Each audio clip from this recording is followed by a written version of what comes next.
Indigenous peoples of Mungdun Chunkham Assam north east India আৰু সদৌ অসম অসমীয়া বংগীয় সমাজৰ উদ্যোগত চৰাইদেউ জিলাৰ ৰঙাপামত চুকাফা দিৱস উদযাপন। অসম দিৱসৰ মহৎ উদ্দেশ্য আগত ৰাখি চাওলুং চুকাফাৰ আদৰ্শৰে বৰ্তমান জাতি ধৰ্ম সম্প্ৰদায় আৰু বিভাজনমুখী ৰাজনীতি প্ৰতিহত কৰাৰ উদ্দেশ্যে ঐক্যবদ্ধ প্ৰচেষ্টা গ্ৰহণ কৰিছে indigenous peoples of Mungdun Chunkham Assam north east India আৰু সদৌ অসম বংগীয় অসমীয়া সমাজে, যাৰ বাবে অসমত পোনপ্ৰথমবাৰৰ বাবে বিভিন্ন জাতি জনগোষ্ঠীয় সংগঠন আৰু চৰাইদেউ জিলাৰ স্থানীয়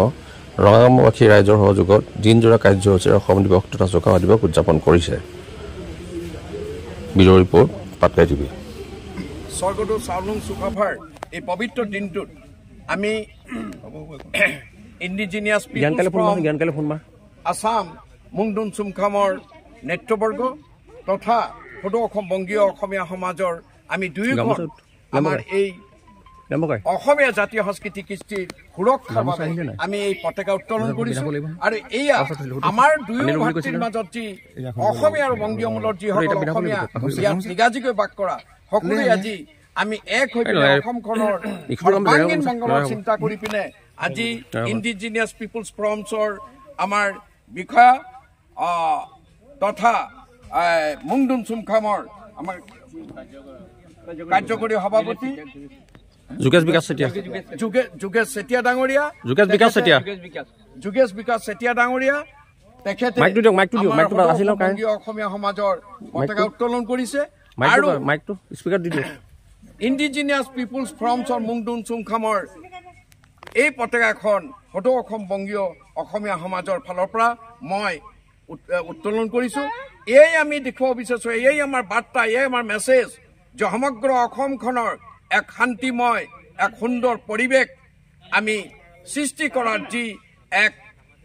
সুন্দৰ ৰচনা আমি কৰিছো, এই ৰচনাৰ একমাত্ৰ কাৰণ হৈছে যে অসমখনক আমি আগুৱাই লৈ যাওঁ আৰু অসমীয়া জাতীয় সংস্কৃতি কৃষ্টি ভাষা সকলোকে লগত লৈ এক মঞ্চত এক প্লেটফৰ্মত উপনীত হৈ যাতে অসমখনৰ সৰ্বাংগীন মংগল হওক তাৰেই কামনাৰে আজি আমি এই কামভাগি কৰিছো। আপোনালোকলৈ পুনৰ সকলোলৈ মোৰ শুভেচ্ছা অভিনন্দন জনাইছো। মই পৰৱৰ্তী কাৰ্যসূচীত আমাৰ যিসকল আমাৰ আজি দিনজোৰা যি কাৰ্যসূচী এই কাৰ্যসূচীত আপোনালোকৰ সকলোৰে সহায় সহযোগিতা কামনা কৰিছো। ধন্যবাদ। আজি এই পবিত্ৰ চুকাফা দিৱসৰ দিনটোত আমি ইণ্ডিজিনাছ পিপল অফ মুংডুন চুনখাম আৰু অসমীয়া বংগীয় সমাজৰ উদ্যোগত অনুষ্ঠিত কৰিবলৈ লোৱা প্ৰাক মুহূৰ্তত আমি এই পবিত্ৰ পতাকা আমি উত্তোলন কৰিলোঁ। আমি আশা ৰাখোঁ যে অসম আৰু অসমীয়া জাতিৰ সুৰক্ষিত ভৱিষ্যতৰ স্বাৰ্থত সকলোৱে সমিল মিলে কাম কৰি যাব। আৰু এই ক্ষেত্ৰত আমাৰ আজি এই যি কাৰ্যসূচী, এই কাৰ্যসূচীৰ দ্বাৰা সমন্বয় এক বাৰ্তা সমগ্ৰ অসমবাসীলৈ আগবঢ়াম, যাতে আমাৰ বিভাদৰ ৰাজনীতিৰ বিপৰীতে আৰু ঐক্য ৰাজনীতি হয়। কোনো যাতে ধৰ্মীয় উন্মাদনা, ভাষিক উন্মাদনা সৃষ্টি কৰি অসমৰ জাতিযুগীয় ঐক্য যাতে নষ্ট কৰিব নোৱাৰে, তাৰ বাবে সকলো জাতি জনগোষ্ঠীৰ লোকসকল ঐক্যবদ্ধভাৱে হোৱাৰ সমগ্ৰ আৰু এই চাওলুং চুকাফাৰ যি আদৰ্শৰাজি, এই আদৰ্শৰাজি যাতে সমগ্ৰ ভাৰতবৰ্ষত তথা বিশ্বলৈ বিয়পাই দিব পৰা যায় আৰু চুকাফাৰ যি আদৰ্শ, এই আদৰ্শ যাতে বিশ্ব দৰবাৰত প্ৰতিষ্ঠা কৰিব পৰা যায়, তাৰ বাবে আমি ইণ্ডিজিনাছ পিপল অফ মুংডুন চুনখামৰ তৰফৰ পৰা আমি চেষ্টা কৰিম। এই ক্ষেত্ৰত আমি অসমীয়া বংগীয় সমাজৰ লগতে আমি অন্যান্য যিখিনি আমাৰ বিভিন্ন জাতি জনগোষ্ঠীৰ অবিচ্ছেদ্য অংগ, এই সকলোৰে তৰফৰ পৰা আমি আন্তৰিকতাৰে আগবাঢ়িবলৈ আহ্বান জনাইছোঁ। আমি ইয়াত কেইবাজনো বিশিষ্ট নাগৰিক ইতিমধ্যে ব্যক্তি আমি নিমন্ত্ৰণ কৰিছিলোঁ, তেখেতলোক আহি পাইছে। আমি পৰৱৰ্তী সভাখনত যাতে সকলোৱে সহযোগিতা পাওঁ তাকে আহ্বান জনাই মই এই পতাকা উত্তোলন স্থলীত ক'বলগীয়া দুআষাৰ সামৰণি মাৰিলোঁ। ইণ্ডিজিনাছ মুংডুন চুনখাম। ধন্যবাদ। আজিৰ যি মূল অনুষ্ঠান আমাৰ চাওলুং চুকাফাৰ আমি তেওঁৰ প্ৰতিচ্ছবিৰ আগত আমি শ্ৰদ্ধাঞ্জলি জ্ঞাপন কৰিম গতিকে আমাৰ মাজত উপস্থিত থকা indigenous peoples of Mungdung Chungkham Assam north ইষ্টৰ সন্মানীয় মুখ্য উপদেষ্টা আমাৰ নীলাম্বৰ গগৈ ডাঙৰীয়া আমাৰ মাজত আছে আৰু আমাৰ মাজত উপস্থিত আছে আমাৰ সদৌ অসম বংগীয় অসমীয়া সমাজৰ প্ৰতিষ্ঠাপক মুখ্য উপদেষ্টা সত্যদেৱ ডাঙৰীয়া আমাৰ মাজত আছে কাৰ্যকৰী সভাপতি পান্নালাল পাল ডাঙৰীয়া আমি তেওঁলোক তিনিওজনকে যুটীয়াভাৱে চাউলুং চুকাফা জিন্দাবাদ চাউলুং চুকাফা জিন্দাবাদ অসমীয়া জাতিৰ ঐক্য জিন্দাবাদ অসমীয়া জাতিৰ ঐক্য জিন্দাবাদ অসমীয়া জাতিৰ ঐক্য জিন্দাবাদ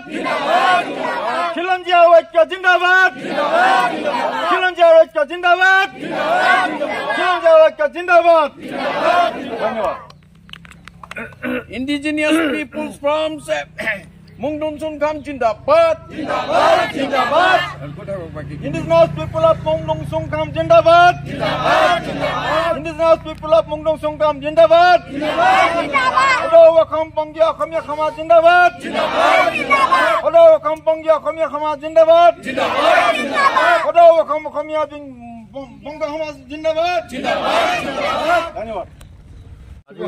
indigenous peoples of Mungdung Chungkham Assam north east India আৰু সদৌ অসম বংগীয় সমাজৰ উদ্যোগত যি চুকাফা উদযাপনৰ প্ৰস্তুতি লোৱা হৈছিলে তাৰ প্ৰথম কাৰ্য হিচাপে আমাৰ এতিয়া আছে দুইটা সংগঠনৰ ধ্বজা উত্তোলন গতিকে আমাৰ যি মুংডুং চুংখামৰ যি ধ্বজা সেইখন উত্তোলন কৰিবৰ কাৰণে মই প্ৰদীপ সেন শৰ্মা অসম বংগীয় সমাজক তেখেতক অনুৰোধ জনাইছোঁ আৰু যোগাযোগ বিকাশ চেতিয়া ডাঙৰীয়াক মই আমাৰ যি সদৌ অসম বংগীয় সমাজৰ যি পতাকা আছে উত্তোলন কৰিবলৈ মই অনুৰোধ জনাইছোঁ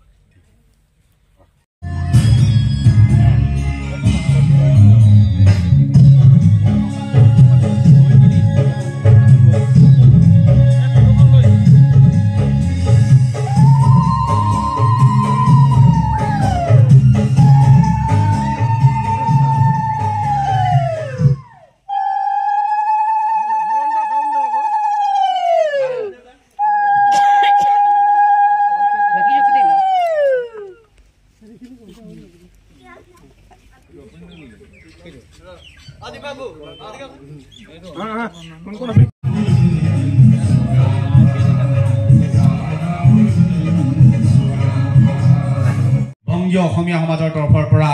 আন্তৰিক শুভেচ্ছা জ্ঞাপন কৰিছোঁ ইতিমধ্যে আপোনালোকে গম পায় আমি পতাকা উত্তোলন কৰিছোঁ আমি চাউলুং চুকাফাৰ প্ৰতিচ্ছবিত আমি বন্তি প্ৰজ্বলন কৰিছোঁ ওপৰত গৱেষণা কৰা ব্যক্তি আমাৰ মাজত আছে আমাৰ সমাজত আছে গতিকে এই বিষয়ত আমি কেতিয়াও পাছ পৰি থকা নাই আমি অসমীয়া ভাষা সংস্কৃতিত কি কৰিছোঁ বা কৰা নাই এই কথাখিনি সকলোৱে জানে বা অৱগত অসম আন্দোলনৰ প্ৰেক্ষাপট যদি আপোনালোকে চায় তেতিয়াহ'লে বাঙালীসকলক যদি তাত বাদ দি দিয়া হয় তেতিয়াহ'লে কিন্তু 855 জন শ্বহীদ বুলি আমি ক'ব নোৱাৰিম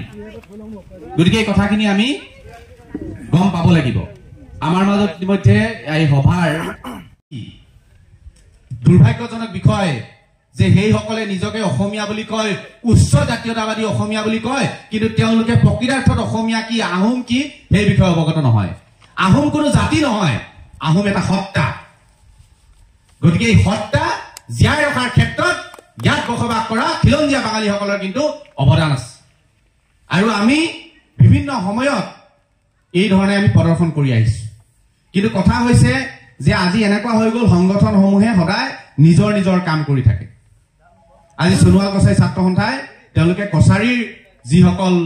সুৰধাৰ ব্যক্তি আছে তেওঁলোকৰ কথা তেওঁলোকে চিন্তা কৰে আজি বাঙালীসকলে ৰবীন্দ্ৰ জয়ন্তী বা নেতাজী সুভাষ চন্দ্ৰ বসুৰ কথা চিন্তা কৰে আজি টাইহোম ছাত্ৰ সন্থাই হওক বা বিভিন্ন টাইহোম সংগঠনে আজি টাইহোমৰ যিখিনি মানে সুৰধাৰ ব্যক্তি আছে তেওঁলোকৰ কথা চিন্তা কৰে কিন্তু প্ৰকৃতাৰ্থত যে এই চাউলুং চুকাফা যে তেওঁ অকল টাই আহোমৰ নহয় তেওঁ অসমীয়াৰ নহয় তেওঁ সমগ্ৰ ভাৰতবৰ্ষৰ কাৰণে এটা উদাহৰণ এটা নাম এটা ঐক্য এই কথাটো কিন্তু আমি জীয়াই ৰাখিব লাগিব এই কথাটো আমি উপলব্ধি কৰিব লাগিব তাৰ কাৰণে আমাৰ উত্তৰ প্ৰজন্মক আমি জনোৱাব লাগিব আসলে আগৰ লোকসকলে জানিছিলে কিন্তু বৰ্তমানৰ নৱ প্ৰজন্মৰ লোকসকলে এই কথাখিনি অৱগত নহয় কাৰণ আমি অসম আন্দোলন দেখা নাই মণ্ডলী সভাপতি কাষতে বহি থকা বিশিষ্ট ব্যক্তি শ্ৰী চন্দন মেচ কছাৰী উন্নয়ন পৰিষদ আৰু সত্যদেৱ প্ৰতিষ্ঠাপক সভাপতি সদৌ অসম বঙালী অসমীয়া সমাজ প্ৰণৱ কোঁচ ডাঙৰীয়া যুটীয়া সম্পাদক চাওলুং চুকাফাই এই ভূখণ্ডক মংডং চংখাম মানে সোণালী শস্যৰ দেশ বুলি অভিহিত কৰিছিলে। এই জেগাডোখৰ নামেই ৰাখিলে তেখেতে মংডং চংখাম। সেই অনুসৰি আমি এই সংগঠনটো মানে গঠন কৰিলোঁ। কথা হ'ল এনেকুৱা, এই মহান পুৰুষজন বীৰ পুৰুষ বিশিষ্ট ৰাজনীতিজ্ঞ চাওলুং চুকাফাই বৰ অসমৰ ভেটি গঢ় দিছিলে আৰু বৃহৎ অসমীয়া জাতি গঠনৰ প্ৰক্ৰিয়া আৰম্ভ কৰিছিলে 1228 চনতে। যিটো প্ৰক্ৰিয়া বৰ্তমান বিভাজনমুখী আৰু সাম্প্ৰদায়িক ৰাজনীতিৰ পাকচক্ৰত পৰি বাধাগ্ৰস্ত হৈছে, যিটো দুৰ্ভাগ্যজনক। গতিকে এই মহান পুৰুষ বীৰ পুৰুষ মহান ৰাজনীতিজ্ঞজনলৈ আজি এই পবিত্ৰ দিনটোত আমি শ্ৰদ্ধাঞ্জলি জনাইছোঁ। লগতে এই অঞ্চলৰ ৰাইজে এই অনুষ্ঠানটি সহযোগ কৰাৰ কাৰণে উপস্থিত আৰু কাষৰীয়া সকলো ৰাইজকে অশেষ ধন্যবাদ কৃতজ্ঞতা জনাইছোঁ। আপোনালোকে জানে ইয়ানুন প্ৰদেশৰ পৰা ইউনান প্ৰদেশৰ পৰা আহি প্ৰথমে ইয়াত উপস্থিত হৈছিলে। তেখেতে চীনৰ কুনমিঙৰ পৰা অসমৰ হেৰিয়ালৈকে এইটো লিডুলৈকে 1735 কিলোমিটাৰ এটা পথ বনাইছিলে। এই পথটো বনাই আহিছিলে, বহুত নাজানে। এইটো বৰ্তমান আমি কওঁ ষ্টিল ৱেল পথ। একচুৱেলি আমাৰ উপৰি পুৰুষে বনোৱা ৰাস্তা এইটো। গতিকে লৈ আৰু এটা কথা, আমিতো বহুতে কওঁ যে তেওঁ কোনো মহিলা হোৱা নাই। তেখেতৰ লগত 3গৰাকী ৰাণী আহিছিলে। এগৰাকীৰ নাম আই মে চাওলু, এগৰাকীৰ নাম নাং চেন চুমফা আৰু এগৰাকীৰ নাম আছিলে ইউ লু ৱেন চেন চুমফা। ৰাইট, 3গৰাকী ৰাণী আহিছিলে, 7 ঘৰ দা ডাঙৰীয়া আহিছিলে, 2জন মন্ত্ৰী আহিছিলে, 9000 সৈন্য আহিছিলে, 3000 ঘোঁৰা আহিছিলে, 5জন ডেকা ল'ৰা মানে ৰাজকুমাৰ আহিছিলে, 4জন বাইলুং পণ্ডিত আহিছিলে যে পূজা পাঠ পুজিব কৰে, আৰু 2টা হাতী। গোটেই সৈন্য সমান্তৰাললৈ প্ৰায় 13 বছৰমান লাগিছে ইউনান প্ৰদেশৰ পৰা ইয়াত পাওঁতে। ইয়াতে আহি তেওঁ ক'লে যে মংডং চংখাম এখন সুন্দৰ দেশ। তাৰপিছত প্ৰথমে টিপামত থাকিলে, তাৰপিছত এইটো হাবুঙত থাকিলে, তাৰপাছত আহি চৰাইদেউত 1253 চনত ৰাজধানী পাতি আহোম ৰাজত্বৰ মানে প্ৰতিষ্ঠান মিলিলে। সাংবিধানিক ৰক্ষা কবচ দিবলৈ বিচাৰিছে, এইটো ভুল আশাপূৰ্ণ। গতিকে এইটো গ্ৰহণযোগ্য নহয়, কিয়নো অস্তিত্ব সংকটত পৰিছে খিলঞ্জীয়াসকল। গতিকে খিলঞ্জীয়াকে সাংবিধানিক ৰক্ষা কবচ দিব লাগিব। আৰু তাতকৈ ডাঙৰ কথা কৈছোঁ, এই যে এই আশাপূৰ্ণ বুলি যে ক'লোঁ অসমীয়াক সাংবিধানিক ৰক্ষা কবচ দিবলৈ, এই কথাটো আমি পাতিছোঁ কালি পৰহি, যে এজন মানুহ মোৰ বয়সৰ 51 চনত মোৰ ল'ৰা বোৱাৰী নাতি ইয়াত আছোঁ অসমত পাই গ'লোঁ। মই 51 চনৰ ভিত্তিত পালোঁ। মোৰ এটা ল'ৰা আছে বিহাৰত, তেল বোৱাৰী পুতেক 2 বছৰ পাছত আহি গ'ল মোৰ ওচৰত। একেটা পৰিয়ালতে ঘৰত ভাত খালোঁ। 5টা মানুহে সাংবিধানিক ৰক্ষা কবচ পাব আৰু 5টা মানুহে নাপাব। এইটো নাটক নহয় দেখোন। এই ভেকু ভাওনা নচলিব। খিলঞ্জীয়াক সাংবিধানিক ৰক্ষা কবচ লাগিব, মানে নোট কৰক। গতিকেলৈ আমি 71পন্থী 14পন্থী খিলঞ্জীয়া বিৰোধী অসমীয়া বিৰোধী ৰাজনীতি প্ৰতিৰোধ কৰিব লাগিব। আৰু দেশৰ সুৰক্ষা আৰু অখণ্ডতাৰ স্বাৰ্থত আমি সকলো ভাষা ভাষী লোক ঐক্যবদ্ধ হ'ব লাগিব।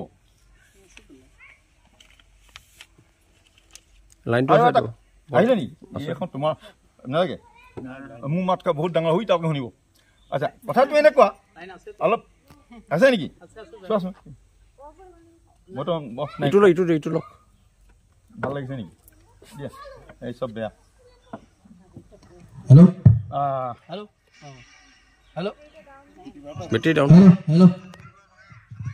এতিয়া আমি 3টা প্ৰস্তাৱ ল'ব লাগিব। এটা, আমি সকলো বৈধ নাগৰিকে অসমবাসীয়ে আমি 51 চন সমৰ্থন কৰিছোঁ। 71 চন বা 14 চন আমি সমৰ্থন নকৰোঁ। 1 নম্বৰ। 2 নম্বৰ, অসমীয়াক সাংবিধানিক ৰক্ষা কবচ দিয়া যি আশাপূৰ্ণ ব্যৱস্থা সেইটো বাতিল কৰি খিলঞ্জীয়া ৰক্ষা কবচ দিয়াৰ ব্যৱস্থা কৰক চৰকাৰে। 3 নম্বৰ, যিটো পথ আমাৰ উপৰিপুৰুষ স্বৰ্গদেউ চাওলুং চুকাফাই নিৰ্মাণ কৰিছিলে সেই পথটোৰ নাম চাওলুং চুকাফা ৰোড কৰা হওক। আৰু 4 নম্বৰটো অকণমান অসুবিধাজনক। এতিয়া আমি এটা যদি এজন চাইনিজ মানুহ যদি আমেৰিকাত থাকে তেওঁক ক'ব যে আমেৰিকান চাইনিজ, গম পাইছেনে? ঠিক তেনেকৈ নেপালীসকল গোৰ্খাসকল আছে যে অসমীয়া গোৰ্খা, অসমীয়া নেপালী। ঠিক সেইটো ষ্টাইলতে, সেইটো মানে লাইনতে আমাৰ সদৌ অসম বংগ অসমীয়া সমাজখনৰ নামটো অসমীয়া শব্দটো আগলৈ আনি এইটো কিবা এটা কৰিব লাগিব। মুঠতে আমাৰ সভাপতি ডাঙৰীয়া আছে সেন শৰ্মা ডাঙৰীয়া, তেখেতে তেওঁলোকৰ মানে সংগঠনৰ ভিতৰত বিষয়টো আলোচনা কৰি অকণমান স্পষ্ট কৰিব লাগে, যাতে কাৰো কোনো ধৰণৰ সন্দেহ নাথাকে। কাৰণ এই জেগাৰ মাটি বায়ু আমি জীয়াই আছোঁ, পানী বায়ু আমি খাই আমি জীয়াই আছোঁ। গতিকেলৈ এই জেগাডোখৰ প্ৰতি আমাৰ সকলোৱে এটা অনুবৃত্ত ভাল পোৱা প্ৰেম থাকিব লাগিব। আমি থলুৱা কৃষ্টি সংস্কৃতিৰ লগত মিলি যাবলৈ চেষ্টা কৰিব লাগিব, নিজৰটো বচাই ৰাখিম, হয়নে বাৰু? এই কথাখিনি আমাক ক'লোঁ। এই 4টা আজি প্ৰস্তাৱ জ্ঞান তুমি লিখা, এই প্ৰস্তাৱকেইটা আমি সংবাদ মাধ্যমলৈ পঠিয়াই দিম। বাকী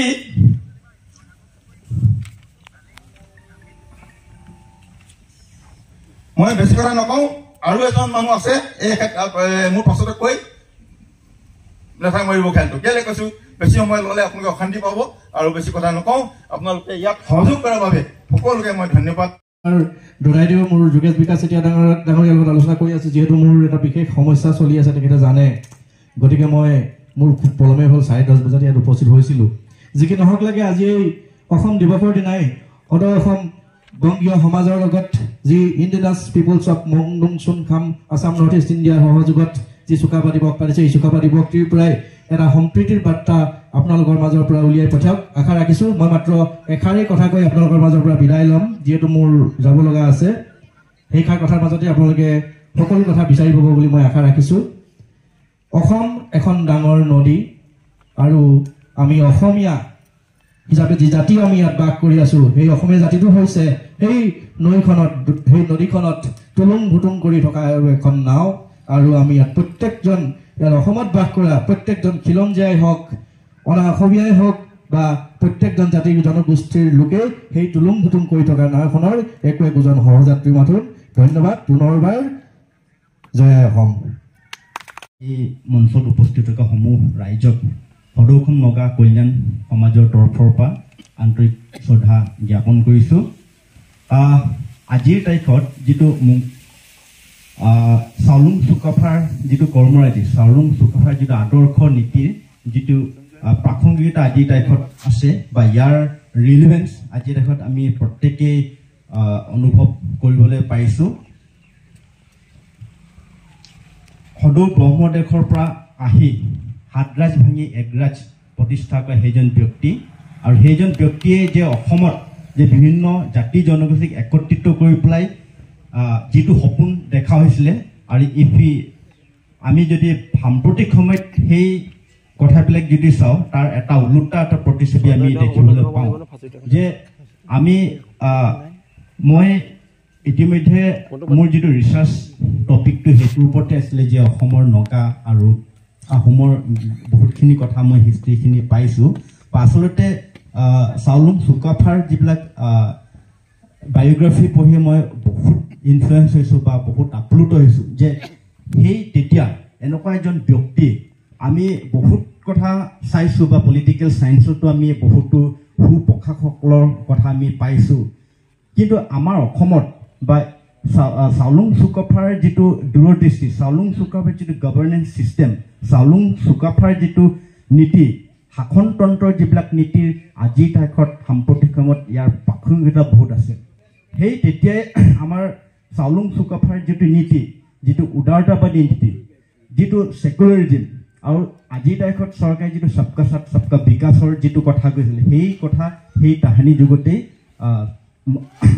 চাওলুং চুকাফাই সেই নীতিৰ ওপৰত গুৰুত্ব দিয়া হৈছিলে। সেই তেতিয়া চাওলুং চুকাফা ডাঙৰীয়াই তেতিয়া বিভিন্ন জাতি জনগোষ্ঠীসকলৰ লগত একত্ৰিত কৰি থাকিবৰ কাৰণে বিভিন্ন পন্থা ডিপ্ল'মেটিক কিছুমান ষ্ট্ৰেটেজিক ৰিলেশ্যনছবিলাক খুব ধুনীয়াকৈ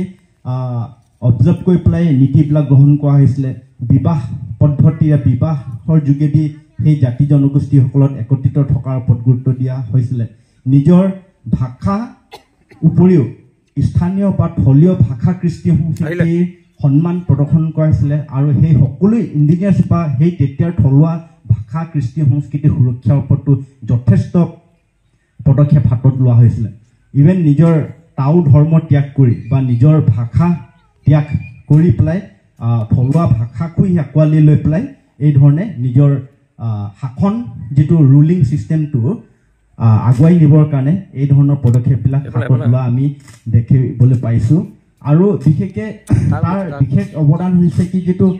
হিষ্টৰী যিটো বুৰঞ্জী চৰ্চা এইটো এটা খুব ডাঙৰ এটা অৱদান চাউলুং চুকাফাৰ গতিকে বুৰঞ্জীৰ যিটো চৰ্চা সেই চাউলুং চুকাফাৰ দিনতে আৰম্ভ হৈছিলে তাতেই বহুতখিনি কথা ইয়াত আমি পাওঁ যে অসমত আমি দেখিবলৈ পাইছোঁ যে যিবিলাক আমি নাগা হিষ্ট্ৰী যদি চাওঁ চ' নগাৰ যিটো ইতিহাস আজি নগা জাতীয়তাবাদী আন্দোলনৰ বিকাশৰ ক্ষেত্ৰত আহোম ইতিহাসৰ বহুত অৱদান আছে without Ahom the Naga history is rootless কাৰণ নাগা যিটো শব্দ বা নাগাৰ লগত যিটো সম্পৰ্ক নাগাৰ লগত যিটো ষ্ট্ৰেটেজিক যিটো ছ'চিঅ' পলিটিকেল ৰিলেশ্যন সেই গোটেই কথা ইন ডিটেইলছ আহোম বুৰঞ্জীত আছে গতিকে সেই আহোম বুৰঞ্জীৰ চৰ্চা যে কিমান এটা ইম্পেক্ট বা আজিৰ তাৰিখতো সেই কথাটো বুৰঞ্জীৰ চৰ্চা আমাৰ চাউলুং চুকাফা ডাঙৰীয়াই আৰম্ভ কৰিছিল ডেট ইজ দ্য গ্ৰেট কণ্ট্ৰিবিউশ্যনছ আমি সুবৰিছোঁ আৰু লগতে বিশেষকৈ সেই কাহিনী যুগত বিভিন্ন জাতি জনগোষ্ঠীক একত্ৰিত কৰি পেলাই আগুৱাই নিয়াৰ যিটো পৰিকল্পনা সেইটো আটাইতকৈ বেছি ৰিলিভেণ্ট আৰু অসমীয়া হিচাপে অসমীয়াৰ যিটো জাতি গঠন প্ৰক্ৰিয়া আজি তাৰিখত আমি যদি প্ৰেজেণ্ট টাইমছত যদি আমি চাওঁ যে অসমত বিভিন্ন জাতি জনগোষ্ঠী আছে কিন্তু এটা সময়ত যিটো বৰ অসম যদিও আছিলোঁ কিন্তু আজিৰ তাৰিখত আমাৰ মাজৰ পৰা ওলাই গ'ল নাগালেণ্ড অৰুণাচল মিজোৰাম গতিকে আমাৰ মাজত যদি ইউনিটি এণ্ড ইণ্টিগ্ৰিটি সেইটো আজিৰ তাৰিখত থাকিব পৰা নাই বা সেইখিনি ইণ্টিগ্ৰিটি ৰখাৰ ক্ষেত্ৰত সম্পূৰ্ণ আজিৰ তাৰিখত চৰকাৰ নেতা পালিতাসকল সম্পূৰ্ণভাৱে ব্যৰ্থ কিন্তু সেই তেতিয়া চাউলুং চুকাফাই কিন্তু সকলো জাতি জনগোষ্ঠীক একত্ৰিত কৰি পেলাই 610 বছৰ শাসন কৰাটো কোনো চুপতি কথা নহয় তেখেতে অনা নাই টাই বৰ্ণমালা প্ৰথম তেওঁ উলিয়াইছিল আৰু চেপনত তেখেতে টাই ভাষাৰ বিদ্যালয় খুলিছিল আৰু সেই সময়ত তেওঁ নিজ গাঁঠিৰ পইচা খৰচ কৰি পিনে প্ৰায় 50,000 টকা খৰচ কৰি দিল্লীত গৈ পিনে তেওঁ এই লিপি ভাষা প্ৰস্তুত কৰি আনিছিল গতিকে আজি আমি বৰ ধন্য যে এই অঞ্চলত যিগৰাকী বাবুলকৰ তেখেতৰ সাধনাই টাই ভাষাক সমৃদ্ধিশালী কৰাৰ আগুৱাই লৈ যোৱাৰ যি চেষ্টা সেই চেষ্টাই আমাক যথেষ্ট উৎসাহিত কৰিব কৈছে তাকে মই সকলো কৰ্মীবৃন্দকে মই চাউলুং চুকাফা কৰ্মীবৃন্দক মই ধন্যবাদ আৰু শুভেচ্ছা জ্ঞাপন কৰিছোঁ তেওঁলোকে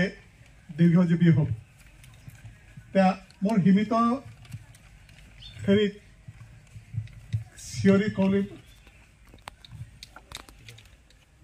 চিঞৰি ক'বলৈ মন যায় মোৰ 50 চনৰ বৰ ভূমিকম্পত মোৰ ইয়াত জন্ম অসম মোৰ মাতৃ বুলি কৈছোঁ আৰু ইয়াতে জীয়াই থাকিম বুলি এইখিনি সমাজত আমাৰ সেইখিনি অঞ্চল আহোম সম্প্ৰদায় বেছি মই দুখৰ কথাটো কৈ থৈ যাওঁ কিছুমান কথা মুকলি মঞ্চত ক'লে ভাল 60 চনৰ ভাষা আন্দোলনত আমাৰ ঘৰখন ভাঙি পেলায় আমি কেম্পত থাকোঁ LP স্কুলৰ ল'ৰা আমি তেতিয়া কিতাপ পত্ৰ লৈ ওলাইছে ডাঙৰে কৈছে তহঁতি ওলাই দেই আজি ছুটি ইমান ভাল পালোঁ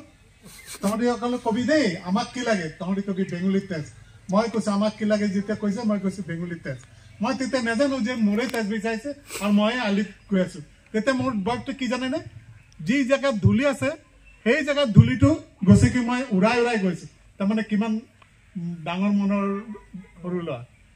এই উকাবৰী তেতিয়া চেণ্ডেল নাছিলে নহয় উকাবৰীৰ ধূলি উৰাই গৈ গোটেইটো ক'লোঁ তাৰপিছত ঘৰত গ'লোঁ নাই কেম্পত গ'লোঁ থাকিলোঁ যিহওক তাৰপিছত মই জানিলোঁ যে আমি ইয়াৰ নহয় বোলে আমি বংগৰ অহা তেতিয়াই মই শপত লৈছিলোঁ মই মৰি গ'লোঁ অসম নেৰো মই মৰি গ'লোঁ জাত নেৰো পাত নেৰো ভাতো নেৰো ইয়াতে থাকিম ইয়াতে মৰিম তেতিয়াই মই শপত খোৱাৰ কাৰণে এই টাই বৰ্ণমালা ওলোৱা তেতিয়া অফছেট নাই এই প্ৰিণ্টিং নাই মই তৰাজান যোৰহাটত প্ৰথম টাই নিজকে আহোম বুলি কওঁ যাৰ কাৰণে বেংগলীত মই এটা লাইনৰ দেখা নাই কিন্তু আহোমত 5খন কিতাপ লিখিছোঁ নিজে স্কুল প্ৰতিষ্ঠা কৰিছোঁ মই অসমীয়া বুলি হ'বৰ কাৰণে তাতো যদি কোনোবাই নকয় মোক অসমীয়া বুলি মোৰ কোনো আপত্তি নাই অসমীয়া বংগীয় সমাজৰ মই অসমীয়া সমাজৰ এজন বংগীয় নেতৃত্ব আজি ৱাংচু ডাঙৰীয়া যিজন আহিছে আমি আগত নগা বুলি ঘিণ কৰিছিলোঁ নহয় আজি তেওঁ ডক্টৰেট উপাধি লৈছে নগা ডালিমিক আপোন লৈছিলে চুকাফাই মংডুং চুনখাম মানে সোণৰ ৰকম মানে 16 আঘোণ আহিলে ধান পকা ধানৰ দিনত ম্যানমাৰ পাৰ হৈ যেতিয়া বাৰ্মাৰ পৰা সোমালে নামৰূপে দি তেতিয়া দেখিলে যে গোটেই পকা ধান তেতিয়া ক'লে যে এইটো সোণৰ গুটি নিচিনা দেখিলে যে সেইকাৰণে এইটো সোণৰ ৰকম বুলি কৈছে মংডুং চুনখাম একচুৱেলি এইটো কাৰণে ভগৱান চুকাফাদেৱে সেইকাৰণে তেখেতক এইটো মংডুং চুনখাম বুলি কৈছে অসমক সেই দেৱী সোমাই নয়ে নয়ে গ্ৰীবান চাব আপুনি চৰ তেখেতে এই নাম অপভ্ৰংশ হ'ল একচুৱেল চৰাইদেউ বুলি কয় চৰাইদেউটোৰ নাম নহয় চে ৰাই দয় চে মানে নগৰ ৰাই মানে আমাৰ দয় মানে পৰ্বতে আগৰে আমাৰ নগৰ চৰাইদেউটো আমাৰ চেপনটো অপভ্ৰংশ চেপন নহয় এইটো চিয়া মানে নগৰ পন মানে কপা নগৰী আমাৰ চেপনখন তেনেকে নাম ৰূপ যিটো নাম ৰূপ নহয় নাম ৰূপ মানে 6 লেংচং চাম চিয়া ৰূপ চিটপিট কাউচিক মানে 1 পৰা 10 তেতিয়া সব লেংচং চাম চিয়া ৰূপ মানে 6টা নদী ধাৰা হ'ল নামৰূপ আৰু সেইকাৰণে নামৰূপত আজিও নামটো অপভ্ৰংশ হৈ আছে নাম ৰূপ ক'ব লাগে ৰূপ নাই হোৱা এইটো আমাৰ কিছুমান সাহিত্যিক এইবোৰ উলিয়াব লাগে আমাৰ সংগঠনে এইবোৰ দেউৰী মৰাণ চুতীয়া মই ক'বলৈ পাহৰিলোঁ যে আপোনালোকে বেয়া নাপাব সভাপতি মহোদয় আৰু চেতিয়া ডাঙৰীয়া গগৈ ডাঙৰীয়া আমাৰ ৱাংচু ডাঙৰীয়া আমাৰ দেৱ ভাইটি আৰু পাল ভাইটি বাবুল কোন আছে চবকে নমস্কাৰ জনাইছোঁ মই একচুৱেলি আগতে ক'ব লাগিছে মই উত্তেজিত হৈ ফটকে কৈ পেলালোঁ তাৰ কাৰণে মই দুখিত নিজৰ দুখখিনি ক'বলৈ গৈ গোটেই সমাজত মই অলপ হেৰি কৰিলোঁ তাৰ কাৰণে মই জগৰীয়া মই ক্ষমা বিচাৰিছোঁ আপোনালোকে এটাই কথা জানিব যে অসম যদি আছিলে কোনোবাই মিউজিয়াম লাইব্ৰেৰীটো অসম আক্ৰমণ কৰিলে মান সেনাক দি থৈ গ'ল ৰাম সিঙক দিয়াৰ পাছত কোনো অসম ৰক্ষা কৰিব নোৱাৰিলেহেঁতেন যদি লাচিত নাথাকিলেহেঁতেন নহয়নে বাৰু আৰু সেইখিনি এটা ধুনীয়া শব্দ চাব হেৰি ব্ৰহ্মপুত্ৰৰ মাজত মথাউৰি বনালে ব্ৰহ্মপুত্ৰ নৈৰ মাজত মথাউৰি হয়নে বাৰু নহয় তেওঁ এইটো এটা বৰ দীঘলীয়া থিচিছ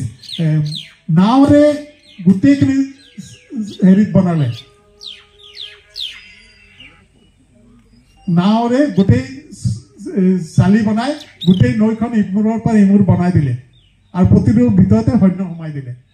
আৰু সৈন্য সোমাইতে এটা গড় হৈ গ'ল আৰু মানুহখিনি সৈন্য তাত হৈ গ'ল যাৰ কাৰণে মানে এই ঔৰংজেবৰ সেনাই 17 বাৰ আক্ৰমণ কৰিলে অসমক দমন কৰিব নোৱাৰিলে যাৰ কাৰণে আজি আমি যে ইয়াত মঞ্চত বহি কথা পাতিছোঁ একচুৱেলি চুকাফাৰ নেতৃত্ব আৰু সবল নেতৃত্বৰ কাৰণে আজি যিটো ভাষা তেওঁলোকে আজি লিপিবিলাক আমাৰ টাই ভাষা লিপি নাইকিয়া হ'ল তেওঁলোকে কিন্তু তেতিয়া ভাত খাওঁতেও লিখিছিলে বুৰঞ্জী লিখাটো একদম বাধ্যতামূলক আছিলে এতিয়া আমাৰ বহুতে এইটো কথা ভুল হয় সমালোচনা নকৰে এটা বলিষ্ঠ যিটো জাতি সেই জাতিটো আজি মৃতপ্ৰায় নিচিনা হৈছে আমি সমালোচনা নকৰোঁ কাৰণে ভালটো সমালোচনা কৰিব লাগে বেয়াটো নহয় যেনেকৈ আমি তলাতল ঘৰ বহুত গৈছে চাব তাৰ ৰাণীজনীৰ নাম কোন বোলে কুৰংগা নয়নী মণিপুৰৰ আৰু তাৰ কামান কাটা দেখিছে কামান কাটা কোনে বনাইছে বোলে জানেনে নাজানো বুলি কোনে বনাইছে তিৰুৱাল জাতি তেওঁলোকে ক'ৰ হয় মণিপুৰৰ হয় আজিও তিৰুৱাল জাতি আছে শিৱসাগৰৰ ওচৰত তেনেহ'লে তাত যে এটা প্ৰকৃতি বিভাগ আছে সেই তলাতল ঘৰত জানেনে নাজানো কিন্তু আছে তাতো তিৰুৱাল হেৰি প্ৰকৃতি বিভাগ এটা আছে তেনেকৈ বিভিন্ন ধৰণৰ সমল যিবিলাক আমি নাজানো বা সমালোচনা নহয় আমি হেৰাই পেলালোঁ আৰু এটা কথা এই টাই ভাষাটো বেন কৰিলে কিন্তু ইংৰাজ এজনে দেই মই নামটো ক'বলৈ চৰি আজি নোৱাৰিছোঁ মই এতিয়া 75 years স্মৃতিটো কমি গ'ল নহ'লে মই ক'লোহেঁতেন বাৰ্মাৰ পৰা যেতিয়া আহে তাৰপিছত দেখিলে ইয়াত প্ৰভুত্ব বহুত বাঢ়ি গৈছে আহোমসকলৰ তেতিয়া ইংৰাজ এজনে টাই লেংগুৱেজটো বেন কৰি দিলে বেন কৰাৰ কাৰণে অসমীয়া ভাষাটো সোমাই গ'ল, টাইখিনি বন্ধ হৈ গ'ল। যিটো প্ৰতাপী জাতি আছিলে তেওঁলোকৰ শৌৰ্য বীৰ্য যিটো হেৰি সেইটো প্ৰায় বিলুপ্ত প্ৰায় হ'ল। আজি যি কি নহওক মই আমাৰ সমাজত বহুত মানুহ ওলালে এই আহোম জাতিটো বচাবৰ কাৰণে। তাতো সব জাতি মিলি আজি হাতৰাজ সামৰি একৰাজ কৰিছে, বৰ অসম কৰিছে। বেংগল বিহাৰ উৰিষ্যালৈকে আমাৰ যিটো অসম আছিলে আজি সেইটো ঠেক হৈ হৈ আজি আমি এইখিনিত পালোহি। গতিকে ইমান ধুমুহাৰ মাজতো আমি কিন্তু সুস্থভাৱে জীয়াই আছো। আজিও আমি অতিথি পৰায়ণ, কোনোবা আহিলে যে আমি গামোচাৰে মাটিখন পানী ছটিয়াই লিচি তাত বহিবলৈ দিওঁ, তেতিয়া সেইখিনি সন্মান অসমৰ বাদ দি অইন জেগাত ইমান নহয়গৈ। মই তাতো হেৰি আমাৰ সাজপানীৰ কথা আছে, যেনেকৈ পাঠকৰ ঘোলা আছে, মা মৰাৰ কাটিটো বেছি পায়, মা মৰাৰ কাটিটো বেছি। আৰু পথালিবান বুলি এটা জেগা আছে, ডিঙীয়া মানুহ বেছি হেৰি, তেওঁলোকে সৈনিক হয়, তেওঁলোকৰ ঘৰত তাত ফটিকা। ইয়াৰ ডিফাৰেঞ্চটো সেইটো বৰ শুনি ভাল লাগে। পাঠকৰ মানে পণ্ডিতসকল আছে, মহসকল, সেইকাৰণে তাৰ ঘোলাটো বেছি। আৰু মা মৰা কোঁৱৰ ফৈদৰ মানুহ বেছি আছিলে, যাৰ কাৰণে তাত কাটিটো বেছি। আৰু এই পথালিবামৰ ফটিকাটো বেছি, এইটো কাৰণে চবৰ জুতিটো আকৌ বেলেগ বেলেগ। নামলাও, নোকলাও, ফটিকা, তাৰপিছতে ৰহি, কাটি, ঘোলা, বিভিন্ন নাম আছে, 7টা নাম আছে। তাৰ ভিতৰত আৰু এটা কথা, আমাৰ যিবোৰ ঈদ বনাইছিলে মন্দিৰ মঠ মন্দিৰত আজিও শেষ নাই হোৱা। যিমান ৰজাই ৰাজত্ব কৰিছে, কিন্তু আহোমে ৰাজত্ব কৰা সেই মঠ মন্দিৰ কেইটা আজিও অসমত চিন দি আছে, পৰিচয়। বিশ্ব দৰবাৰত যদি পৰিচয় দিবলৈ আছে, আহোমৰ মঠ মন্দিৰ কেইটা আমি দিব পাৰিম, নহয়নে বাৰু? ইয়াকে আমি সেইকাৰণে নিজকে গৰ্ব অনুভৱ কৰিছো, আমি অসমত জন্মগ্ৰহণ কৰিছো। আমাৰ সমল বহুত আছে, আমি হয়তো নাজানো। তাতে এটা কথা আমি জানিম, আমাৰ মাজত কিছুমান বিভেদকামী আছে, যেনেকা কামাখ্যা দেৱী মন্দিৰত যদি যাওঁ, তাতো আমাক অসুৰে পূজা কৰিবলৈ নিদিয়ে। অসুৰে, সেই অসুৰে ধ্বংস কৰা তেতিয়া আছিলে, সেই অসুৰ কেইটা আজিও আমাক ধ্বংস কৰি আছে, কৰি খাই আছে। আমি কিন্তু এক গোট হ'ব লাগিব। আমি সেই নৰকাসুৰৰ বংশধৰক আমি চিনাকি হ'ব লাগিব। নৰকাসুৰ বংশধৰ যদি চিনাকি নহয়, আমি কামাখ্যাক মেলি দিব লাগিব, বিদায় দিব লাগিব। গতিকে আমাৰ আই মাতৃসকল আৰু সমাজৰ সুধীবৃন্দক কৈছো, আমি কিন্তু এতিয়া জানিবলৈ হ'ল আমাৰ শত্ৰু কোন। যি অসমক নিজৰ বুলি কৈছে, যি অসমক ভাল পায়, যি বায়ু পানী খাই ইয়াত থাকিছে, ইয়াতে মৰিব বিচাৰিছে, সেইজনে প্ৰকৃত অসমীয়া। তাৰ বিপদে যিবিলাক গৈছে তেওঁলোকে হ'ল দুষ্কৃতিকাৰী পাই সেই নৰকাসুৰৰ বংশধৰ বুলি মই কৈছো। আৰু পৃথিৱীত আৰু এটা মই কথা কওঁ, যিবিলাক সামাজিক কাম, চুকাফাই য'তেই গৈছিলে পুখুৰী খান্দিছিলে। তেতিয়া দিনৰ পানীৰ যোগান যে জানি, তেতিয়া দিনত জানিছিলে 1000 বছৰ আগতে যে পানীটো বহুত দৰকাৰী বস্তু। আজি আমি অনুভৱ কৰিছো। শিৱসাগৰৰ পুখুৰীটো দেখিছেনে? তাত জানিব লাগে নে এতিয়াও পানী থাকিব? টাউনৰ পৰা 10 ফুট ওপৰত পানী এতিয়াও আছে। এতিয়া নিতাই পুখুৰী তেনেকে বনালে। নিতাই হ'ল ৰজা এজনৰ বন্ধু। লিগেৰী ক'লে যে নিতাই এটা পুখুৰী খান্দি দে। তো মানুহ ক'ত পাম বোলে? মানুহ ক'ত নাই, য'ত মানুহ বাটত যাক পাবি তাকে লগাই দিবি। বাটত যাকে পালে তাকে লগাই দিলে। নিতাই আকৌ ৰজাৰ বন্ধু, ডেইলি খেলে তাত। এই আমাৰ ৰংঘৰ যিটো খেল, তাতে খেলিবলৈ যায় যেতিয়া নিতাইকৈ লগাই দিলে। তো কালি তই নাহিলি কেলে? কালি কি কৰিম, মানে নিতাই এই পুখুৰী খান্দিবলৈ মোক কামত লগাই দিলে আকৌ লিগিৰি কেইটাই, সেইকাৰণে মই আহিব নোৱাৰিলো। হ'ব তোৰ নামতে তেনেহ'লে পুখুৰীটো দি দিম। কিমান দামী মানুহ, কিমান দামী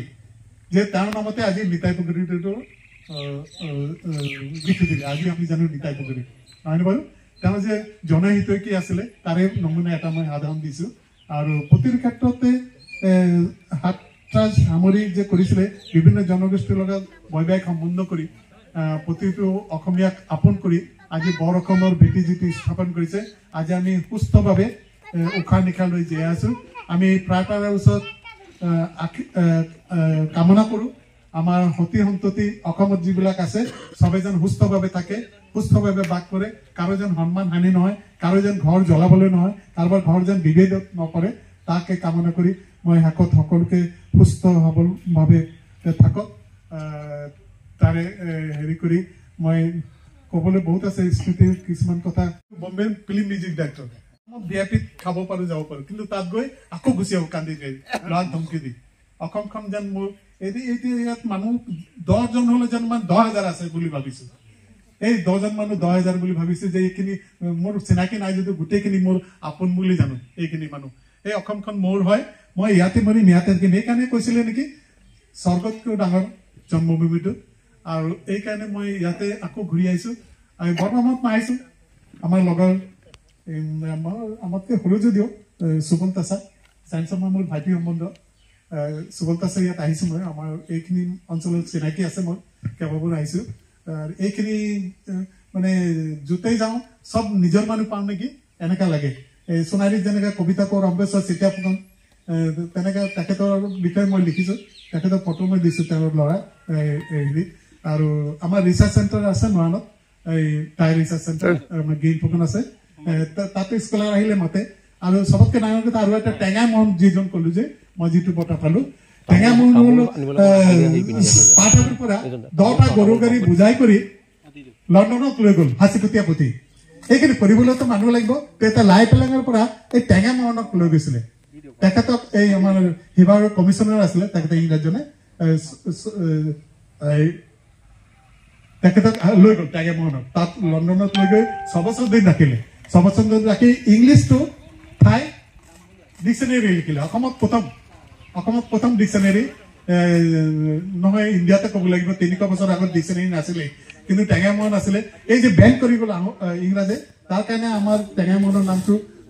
আমাৰ সমাজে নাজানে আজি প্ৰকাশ পাইছে আমাৰ চেপন তিনিআলি এটা জিৰণি কোঠা তেওঁৰ মূৰ্তি এটা স্থাপন কৰিলে টেঙা মোহন বুলি